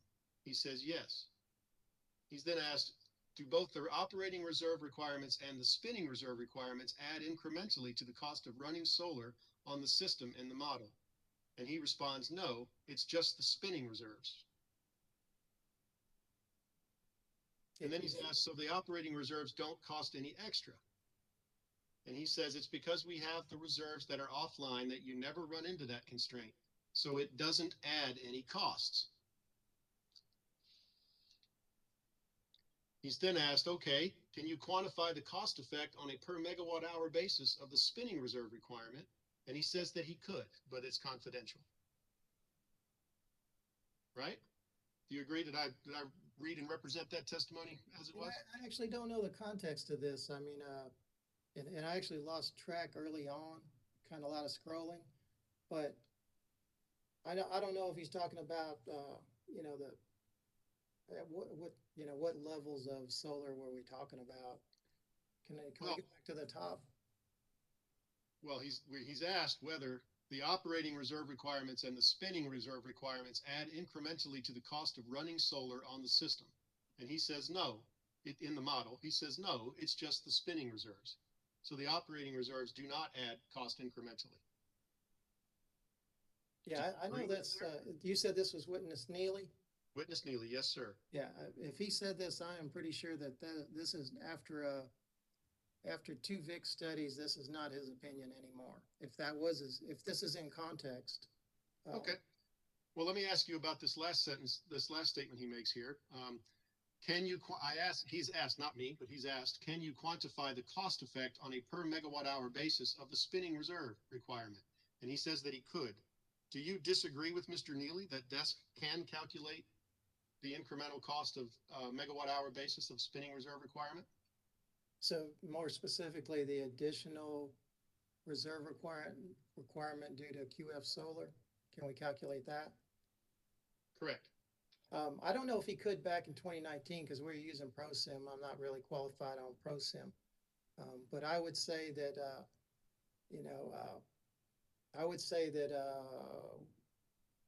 we could try to quantify the cost of those additional reserves. Okay. And that would be with a production cost model. After answering that question, Mr. Neely is asked, would you characterize it as a significant impact on the cost of running solar? And Mr. Neely says no. Would you agree or disagree with Mr. Neely that the costs of Mr. Chairman, Mr. Chairman, I apologize again, but this does seem to be pitting. I mean, he's just running through what Mr. Neely said in a prior proceeding with a different, I'm sorry, Mr. Burns, but please let me finish. With a different context that Mr. Bell has pointed out, this is pitting and is also immaterial and irrelevant because he's not tied it up to what's going on here. Mr. Bell's pointed out a few differences. I would respectfully object to this line of question. If I may respond, Mr. Chairman? Yes, sir. He is correct that Mr. Bell has adequately responded in many ways to my questions and pointed out differences, which is what the witness is entitled to do and is really the point of my questioning, to try to draw that out. I am not pitting these witnesses against one another. I may be a North Carolina lawyer, but I'm aware that South Carolina law defines pitting of witnesses against each other when they testify against the veracity of another witness, not about disagreeing with their opinions. We've got expert witnesses here, each of which has expressed opinions. I'm asking them to see if they agree with each other. That is not pitting by any definition, and I would absolutely disagree with Mr. Green on this, and I disagreed with Mitch yesterday, Mr. Willoughby. That said, I'm nearly done with this line of questioning, and I could move on. Yeah, okay. Well, it's always good when you state the essence of the rule, and you did that, Attorney Burns. The objection is overruled, but I do agree with the witnesses' counsel that you could hopefully make your point soon. Will do. Yes, sir. Thank you, Mr. Chairman. The VIC is back. Mr. Bell, the VIC is backward looking for 633 megawatts of existing projects, isn't it? It is backward looking from the time they went commercial, but it also has a forward looking component in that those contracts do not cease today. They continue on for 7, 8, 20 years. So do you support definitely a majority of the component is a forward looking component. Do you support charging those QFs based on the Guidehouse study and not the actual costs? I support the charging them based on the most accurate estimate of the actual cost with using a production cost model. And you have admitted that the actual historical costs are less than the guidehouse estimates that don't replicate those historical operations, haven't you?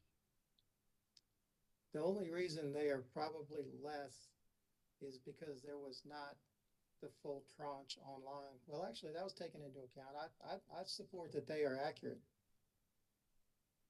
All right.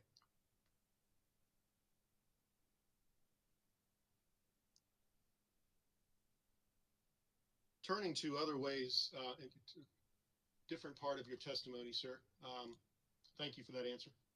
I'd like you to look at page 10 of your testimony.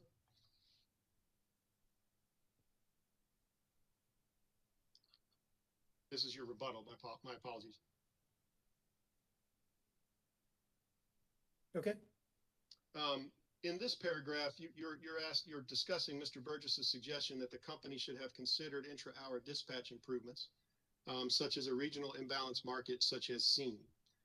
And you testified, did you not, that the savings from SEAM, lines 11 through 13, the savings from SEAM will be through incremental cost differences between regulating assets on the desk system and those that can be purchased from other systems in 15-minute increments.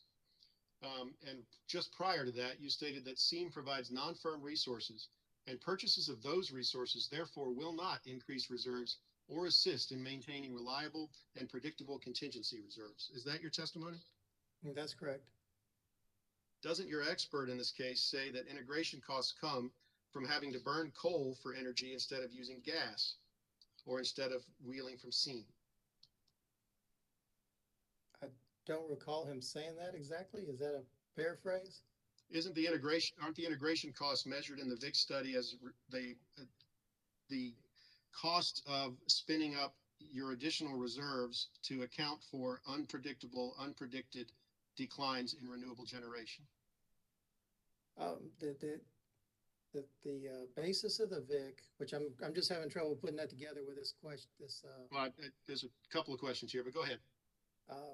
Yeah, the basis of the VIC that we've identified is the cost of carrying extra units to supply operating reserves.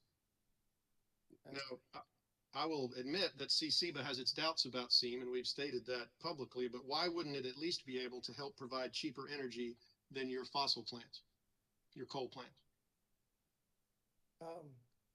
If the coal plant is the one that would respond to the imbalance, and SEAM could provide that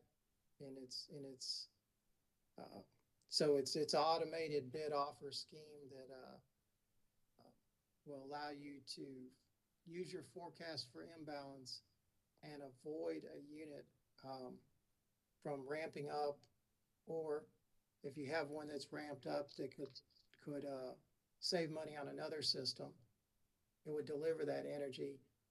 The key to that, though, is it's on a non-firm transmission basis, and it doesn't actually change your capability during the hours. So when it doesn't change your capability, that means it doesn't, although the energy is being supplied and there is an energy savings, there's no savings for the VIC because that is carrying operating reserves, and operating reserves are only created by having firm resources above the load and above the firm load amount. And in these calculations, there's energy costs and capacity costs, not just capacity, right? In the VIC, there's the fuel costs mainly, fuel and operating costs of carrying firm resources that you otherwise would not have to carry if you didn't have additional operating reserves. And SEAM doesn't affect that. SEAM helps you manage the imbalance by avoiding what we call automatic generation control or ramping of units that are already online. So you're not actually creating any more units by buying from SEAM. Your reserves don't change. But you're adapting and dealing. You would be if SEAM works as advertised. You would be able to use it to adapt to those sudden drops in solar production that we've heard testified about the last couple of days, right? If you had a sudden drop, because it's sudden, you probably didn't predict it. So you probably isn't in your SEAM bid and offer. There would be no response at first. If that drop persisted, you could go to SEAM and purchase some of that energy, and that purchase would be at a lower cost than what you could ramp up on your system. Although it sounds like if you had a drop of that magnitude, you would probably be ramping up your resources to fulfill some of it. For the part that you bid or offered in the SEAM, that you bid in SEAM, if that started to flow, it would flow and reduce the operating costs on the system, but it would flow non-firm energy. It would not impact your reserves. And because it doesn't impact your reserves and it doesn't impact the operating cost of those reserves, because those reserves, those costs were incurred by carrying those units, starting them up ahead of time or carrying them overnight. And what you do in a 15-minute time frame will not save that money. But SEAM energy would displace fuel costs for an equivalent amount of energy, wouldn't it? It would displace the fuel costs that you would have spent, less the cost of the energy from SEAM. The energy from SEAM is not free either, but you would only be matched up in a transaction if that would actually save your system money. So that is true. I appreciate that answer. Thank you. Looking at page 11, you state that the VIC methodology, and I'm looking at line 20, that the VIC has been well known since the 2019 184-E docket and has not materially changed from identifying the need for additional operating reserves. Was that your testimony? That's correct. But DESC's VIC methodology was not adopted and approved by this commission in 2019, was it? The number was not approved. I don't think I don't know if we actually, I don't know the answer to that. I don't know if we actually submitted the methodology for approval, but the VIC that we submitted was not approved. Thank you. You've stated that the company could, at some additional cost, procure a solar generation forecast that is updated 24 times a day, but this additional cost should be borne by the solar generators. Is that a fair recitation of your testimony? That's correct. So a 1 hour ahead forecast is commercially available? It is. Your expert says that improving forecast accuracy would reduce integration costs, doesn't he?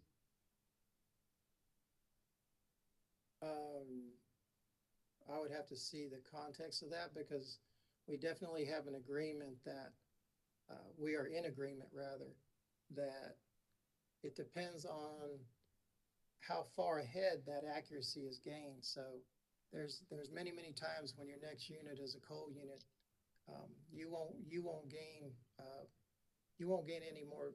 You won't avoid any of the operating costs unless the solar forecast is more accurate in the planning time frame, which is a day ahead, or at least the morning before the day, which gives you time to bring those units on. Just because and I think Witness Hanslick made this point probably more eloquently than I can. So if I didn't forecast a drop in solar an hour ago, but I do now, that does give me an hour to react. If I had 1 hour resources, if all my resources were 1 hour resources, that would give me a time. That would give me a time to react. But the units that we have on the desk system and the economic dispatch that we have right now is we usually don't, and the study will show this, that we usually don't have a 1 hour unit available to provide those increased reserves. So we actually have to react before the 1 hour forecast is issued with that change. Okay. Has DESC invested in obtaining more accurate forecasts for its own operations? It's a pretty broad question. I would say we've been operating with the same forecast for probably several years. Now,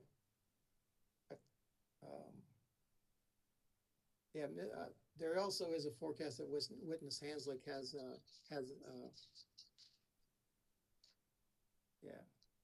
There's a forecast that Mr. Hanslick has what? Sorry.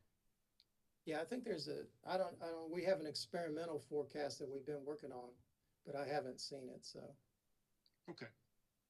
I believe that's all the questions I have for you, Mr. Bell. I could have gone into the mitigation protocol, but I think I will leave that to lawyers who have studied that a little bit more. And I will hold off on those questions, and I thank you for your time. Thank you.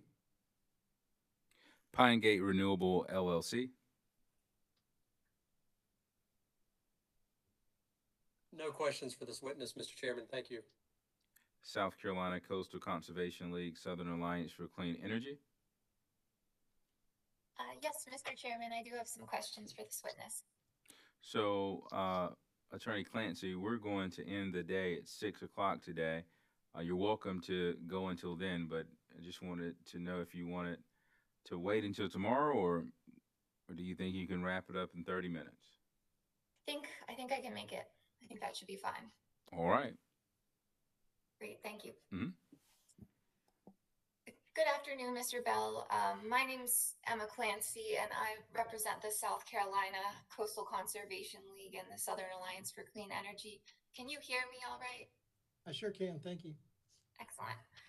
Now, as you may have guessed, I have some questions about Dominion's pricing periods. And just before I jump in, to clarify, you refer in your testimony to time of production periods or TOP periods, but that's just a different way to refer to pricing periods. You understand what I mean, right? Yeah, and I'm just trying to make, that's correct, and I'm just trying to make the distinction when we talked about time of use, that this does not have anything to do with the use. It has to do with the rates paid when generation is produced. Great, thank you for that. And now, all of my questions also are going to be referring to the pricing periods under the standard offer rate for non-solar QFs. And for under that rate, Dominion's proposing 11 pricing periods, correct? That's correct. Okay.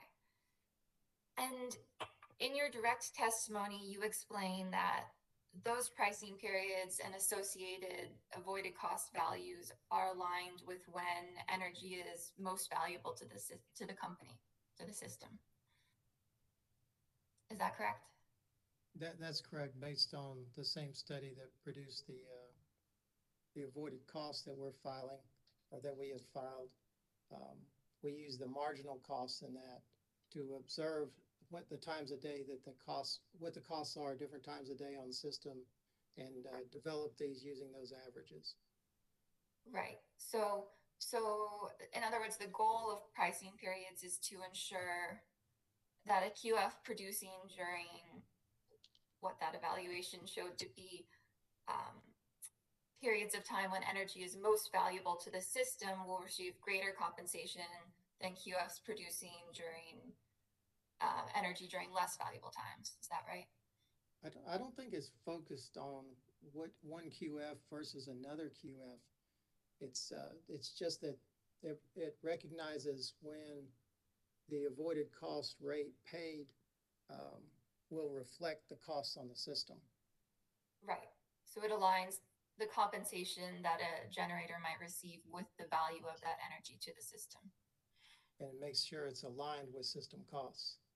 Excellent. Great. Thank you for that background. Now I'd like to turn to how Dominion developed its pricing periods.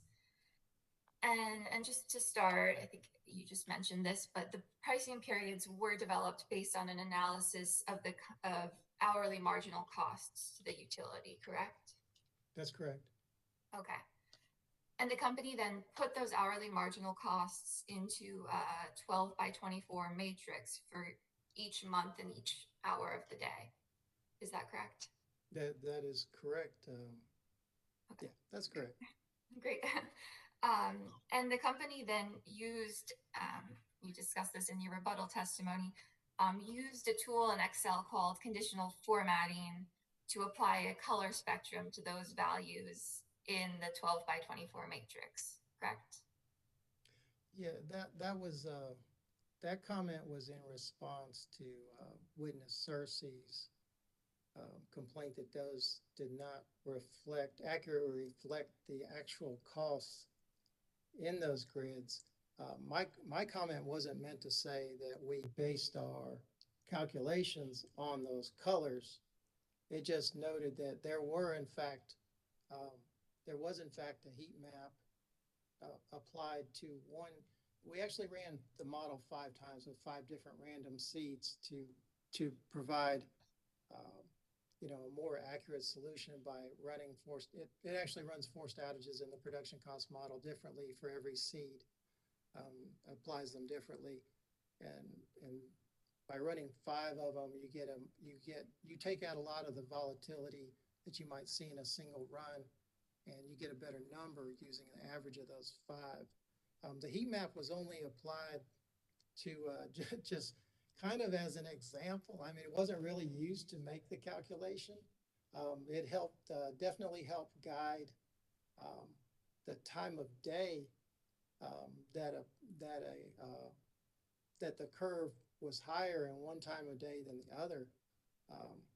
But we didn't, it actually wasn't used as a tool to evaluate every seed or even the average of those seeds, which is what would be necessary to actually derive the profile. It was just used on one seed. And the purpose of it was actually to identify during, we'll say during 1 month, because that's what was done. And I think Mr. Searcy pointed that out, that what it does is it looks at the price profile in a month, which is a proxy for the days in that month. And I wish I'd explained this better to Mr. Searcy, because I don't think I really did explain this well. But so what the idea is to identify during a season or during a day, probably during a day, because we do it by month, when the power is most valuable. And the reason for that is because this is for a non-solar standard offer. And the non-solar, our thoughts behind the non-solar QF would be that non-solar might have the ability to shift energy or produce at different times. And using biomass as an example, or a QF with a 4-hour battery, they don't have an unlimited amount of energy. And so to them, it doesn't matter if I have, you know, 3258 in January and I see 3258 again in July.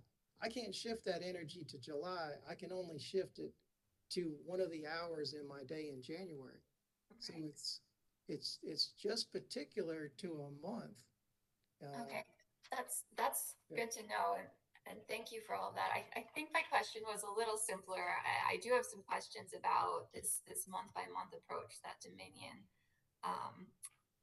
apparently took, but I did just want to establish that's what Dominion did to make this heat map, right? That a heat map is supposed to show data on a color spectrum. Isn't that correct? The heat map is immaterial to the calculation. It just shows the relative magnitude of the numbers in the cells that you select. It's no different than changing the font or the location of the number. It doesn't make it any more or less accurate. Okay, thank you. And you just said relative magnitude. So I guess to me that suggests that the colors would reflect the actual relative magnitude of the data in the map. Isn't that correct? So it does within the month. The month, okay. Because, and I did just want to. Okay. Oh, excuse me. Did I interrupt you? I'm sorry. No, I think that's completely appropriate in this case, because the point is to develop the pricing profile to where the customer gets value and the QF gets value by shifting its energy within the day. And so the relative magnitude within that day is the most important part of this pricing profile. Okay. Well, going back to, I just want to clarify one thing, before we discuss, Mr. Cersei's, testimony. You do say you've said that the heat map is immaterial just now, but you do say in your rebuttal testimony that, and I can refer you to page 18, line 2, that the heat maps provide a starting point. So wouldn't you agree they might not, be the be all and end all for pricing periods, but they at least help guide the company's development of those periods? It's not, I mean, that's, I just take issue with the implications of that the colors develop the pricing periods. The Absolutely, they're just a starting point, right? And yeah. So, okay, well, I'll let you ask your questions. No, please go on.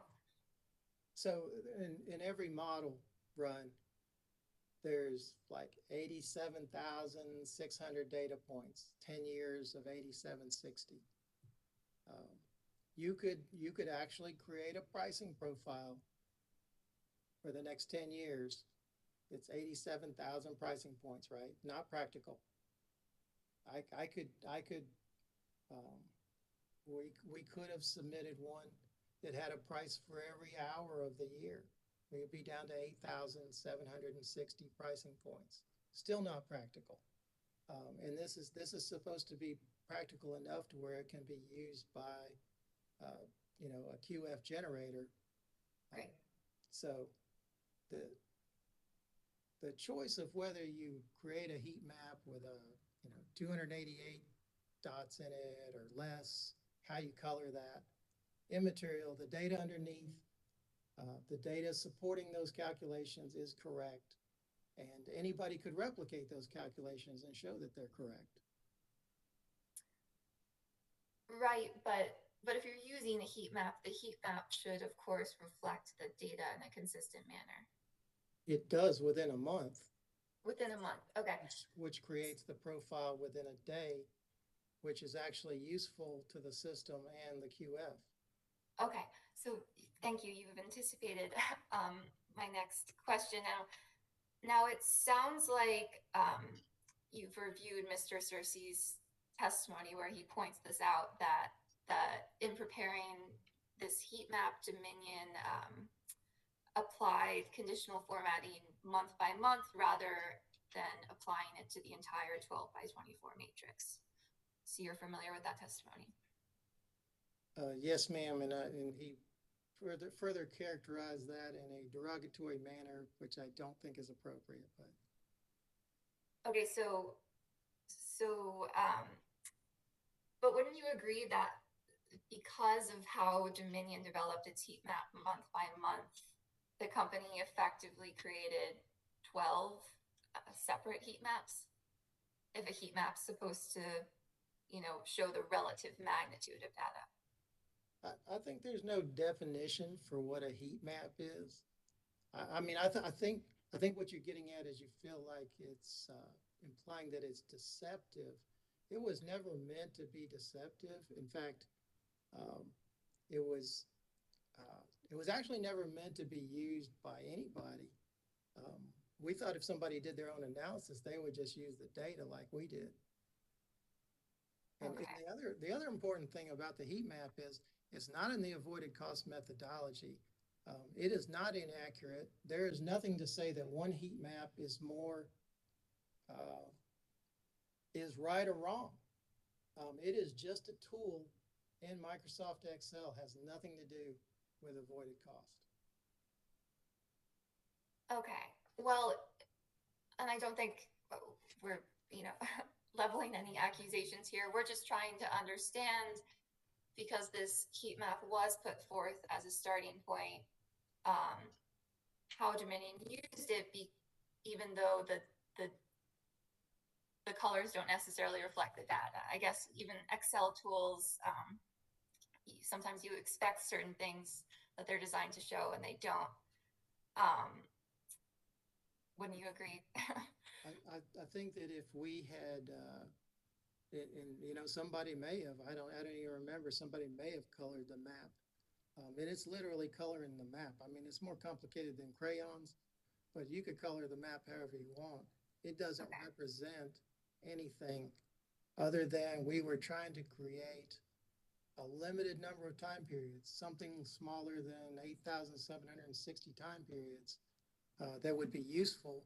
And the more logically you can group those, um, and that the easier they are to utilize for, you know, whoever's getting paid on those rates to verify their rates and to alter their operations. Right. Okay. Well, thank you for that. Let me just check my notes quickly.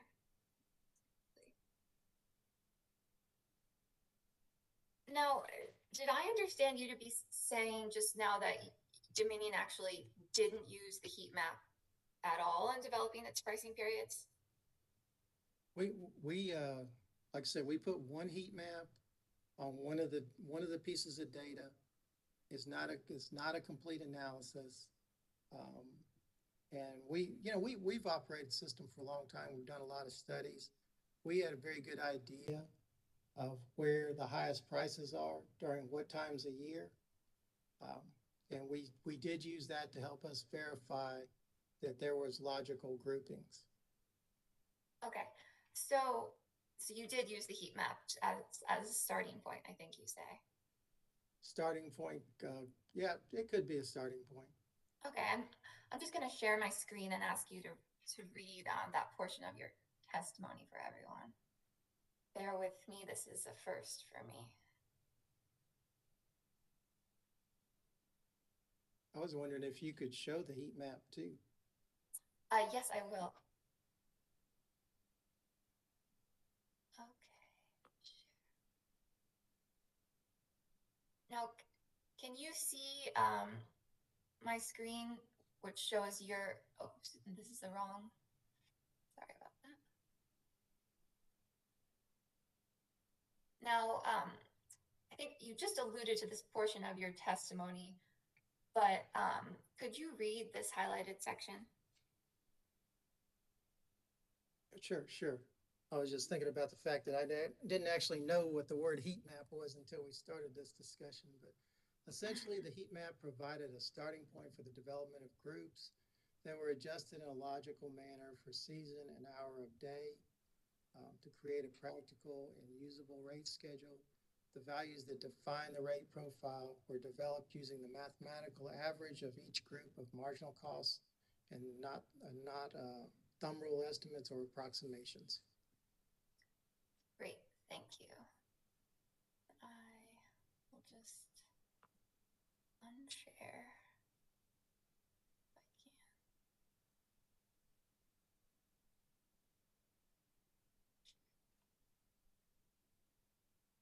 can. Okay.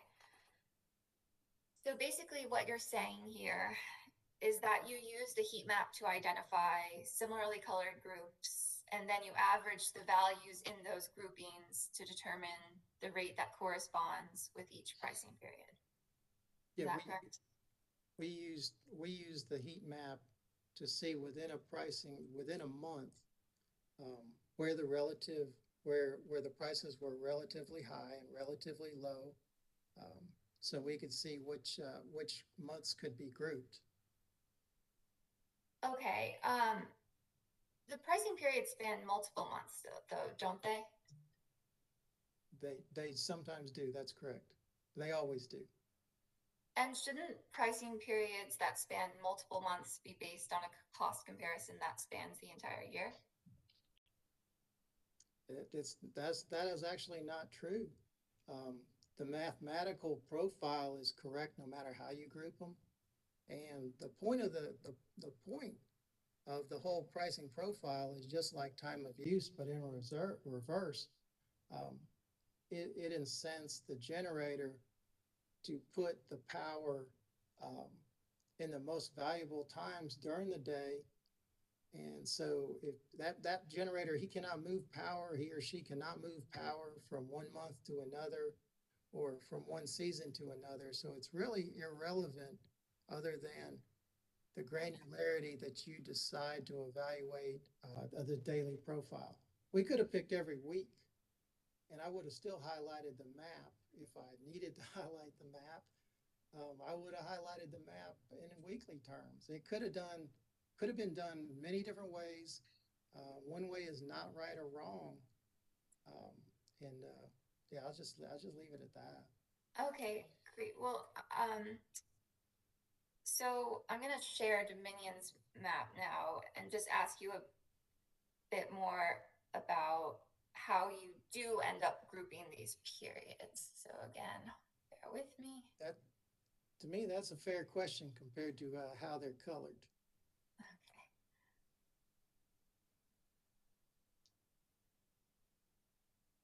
Okay, now can you see the screen? I can. You can, okay. Now,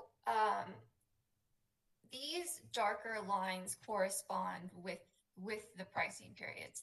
Is that right? I hope so, yes. Okay, they do. I checked. And again, according to the testimony you just read for us, the values within these blocks that are outlined were averaged to determine basically the prices, what QFs are paid during certain hours in certain months. Is that correct?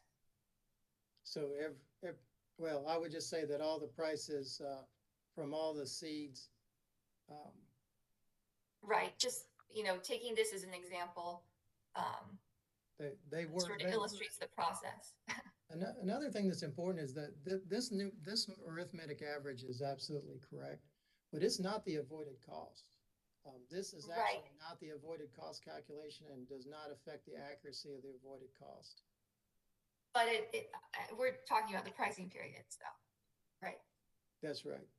Okay, so had Dominion drawn these boxes differently, and I know you say there are other seeds, but just, again, interested in the process, had Dominion drawn these boxes differently, the proposed prices, I guess, for the pricing periods would be different.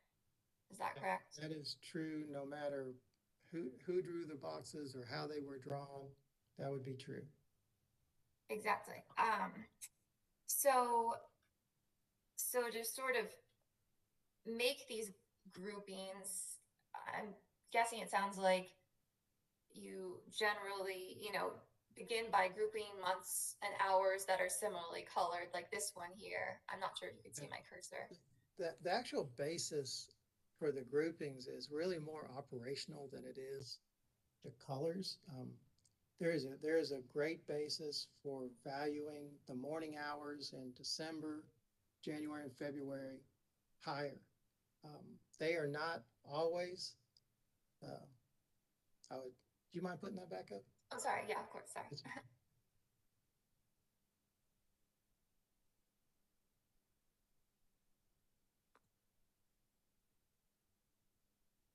you see it? So if you look at those morning hours that appear to be because of the colors, but if you look at the numbers, they're not always higher in January and February than they are in March and in April. Right. So you're never going to create a perfect pattern because they're based on the system supply and the system use, right? Okay. But there's a good basis for valuing the peaks in January and February and December in the morning are much, much higher, much, much more critical than the peaks in the shoulder months. Yet they look very similar, right? Well, that's only because they're similar on a cost basis. And if I fault myself for one thing, is for not providing a full explanation of the operational value of these pricing periods. Okay. Well, do you mind if I unshare the screen, just ask a few more questions? Sure. Okay. So based on that helpful explanation you just gave, it sounds like you're confirming that Dominion didn't only consider similar colors and pricing in this heat map when grouping the cells, you know, the hours and months into pricing periods, right? Yeah, I think we would be, wouldn't be doing our jobs if we had not tried to provide a basis for those pricing periods. So you do, you know, it's not just the colors again, it's other considerations go into defining the pricing periods, to drawing these lines. I think you could have drawn them differently if you were just using straight averages. Okay. And I think in the testimony you just read,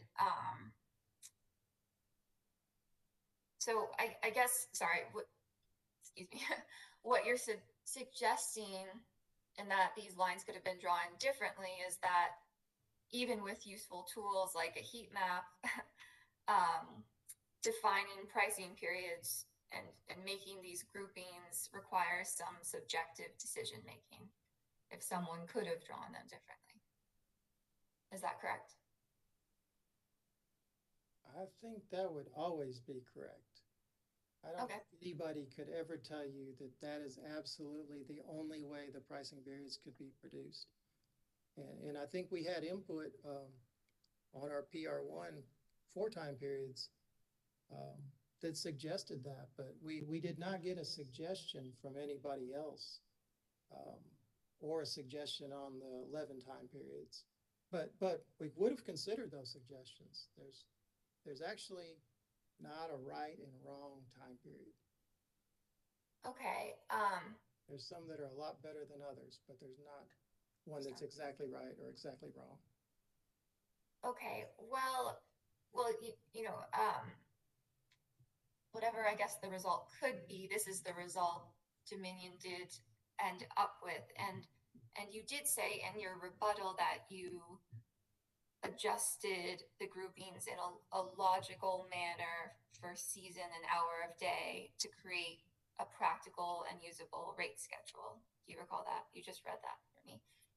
I did, and I also said it was accurate. It provided an accurate avoided cost also. Okay, but just to be clear, Dominion didn't explain any methodology in its testimony or filings that identifies how these logical adjustments in these pricing periods are made, did it? I do not think we did, and that's why I was alluding to the fact I wish I had figured out what was being asked before getting to this point. So. Right, and similarly, Dominion didn't explain what criteria they consider makes a rate schedule practical in its filing or testimony, correct? Not this particular schedule. I think we've gone probably to great lengths to justify other schedules, but you didn't explain. Oh, excuse me, sorry. No, I think our idea was that we supplied all the data. The data makes a good case for these pricing periods. With or without a heat map, doesn't matter. And somebody who took exception to them could take exception to them and suggest something different or call into question ours. But my point is they shouldn't do it based on the heat map, because the heat map is not an arithmetic. It's not a calculation. Okay, well, I guess, so just to be clear, you know, you provided the data, but but you agree that sort of the interim process that Dominion uses between the raw data and the end result of the proposed pricing periods, that wasn't explained in the filings or its direct testimony. That's right. I've become used to a process where we provide the data. We provide the modeling inputs, we provide the forecast, the gas prices. And usually maybe I'm mistaken in this, but I thought that anybody who wanted to analyze that data could analyze that data. and draw their own conclusions if they wanted to. And understood, but Dominion did make certain, I guess, assumptions in drawing these lines around the hourly data, did it not? In making logical adjustments. Yeah, I'll agree with that. Okay, thank you. I just have two more questions for you, and then I'm sure everyone's eager to end the day. Mr. Searcy recommends using a data-driven approach to grouping hours and months in pricing periods, specifically using statistical methods to ensure that the prices within each period are similar and therefore have small ranges and standard deviations. And are you familiar with this recommendation? Sounds like you are familiar with this. I actually didn't remember all that, but okay. I would say. Would you like me to share my screen and show you the language, or did my summary? Yeah, let's do that. Let's do that. Okay.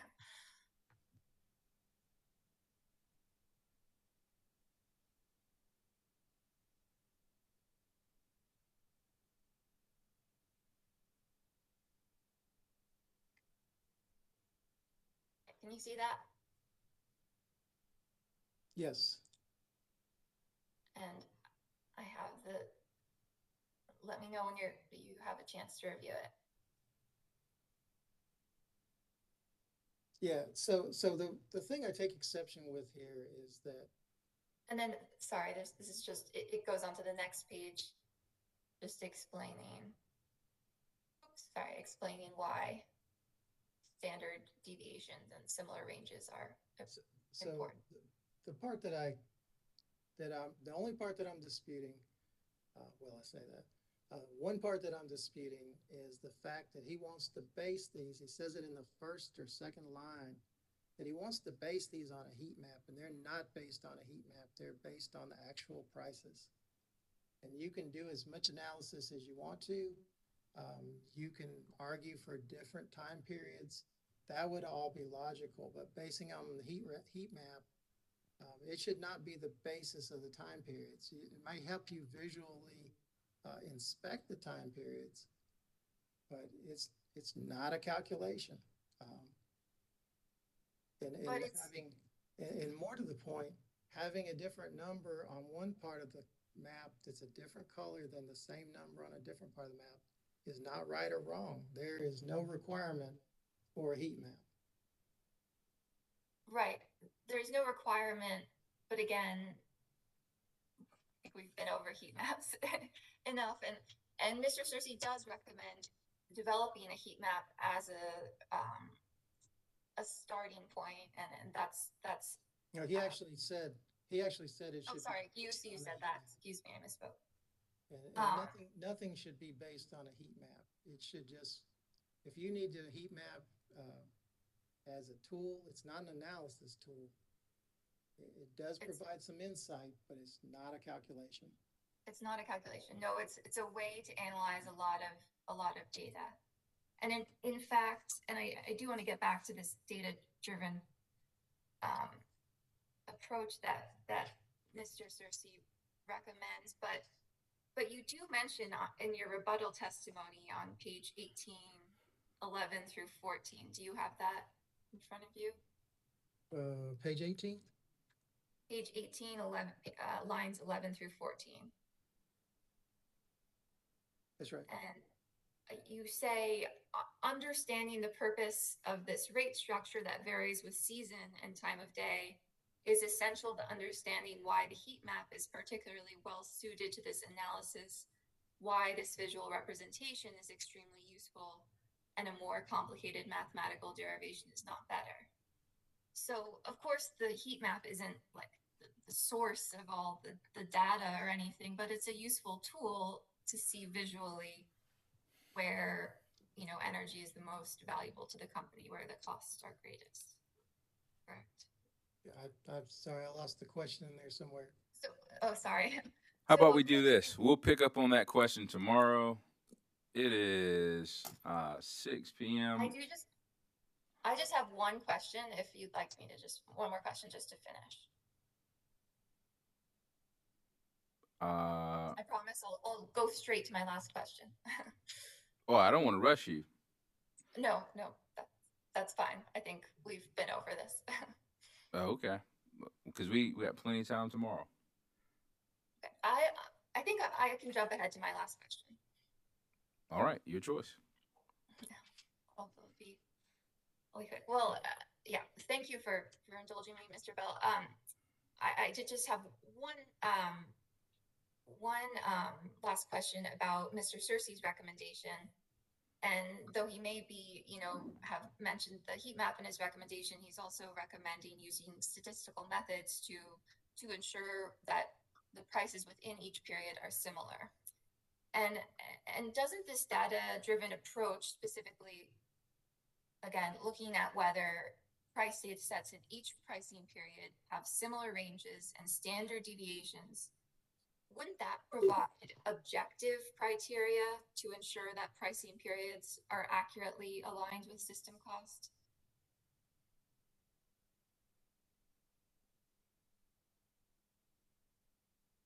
Repeat that again. I hate to belabor this, but Sorry, wouldn't Mr. Searcy's recommendation to look at whether the prices within pricing periods have similar ranges and standard deviation, wouldn't that provide some objective criteria to ensure that pricing periods are accurately aligned with system costs?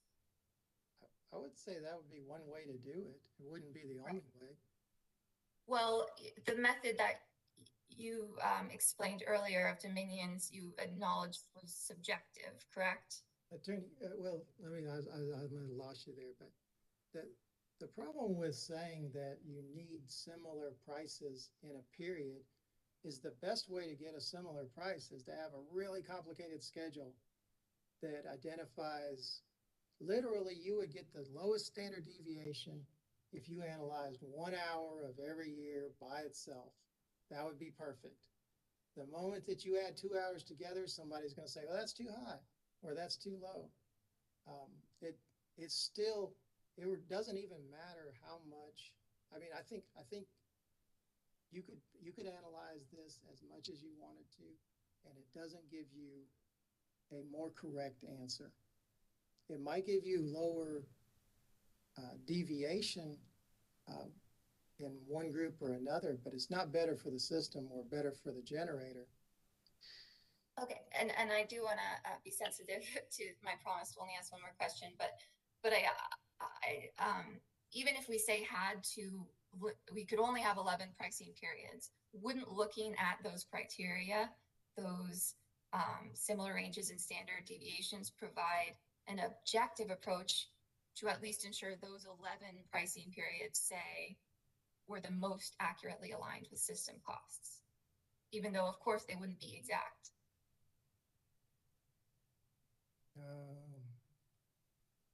I think that you can get a different answer by drawing the lines in different places. It wouldn't be any better than what we have, although if you had a reason for why, like. Except it would be, excuse me. Sorry. The best answer is that if you look at the most likely candidate to operate under this profile and get paid under this profile, it's a 4-hour battery. So depending on what your resource is, and that's actually how that's what was envisioned, although I can't say that it was totally confined to that thought, is that a 4-hour battery could best capitalize. If somebody had a 12-hour battery, the map would look different. But to tell you the truth, I would say that we were thinking about somebody with storage capability. And we don't know exactly what that storage capability would be, but we know it would be, creating value for a short number of hours in the morning and the evening. Okay, thank you, Mr. Neely. Mr. Chairman, thanks for letting me get that one question in, and my questions are complete. All right. We're in recess until tomorrow morning at 9 a.m.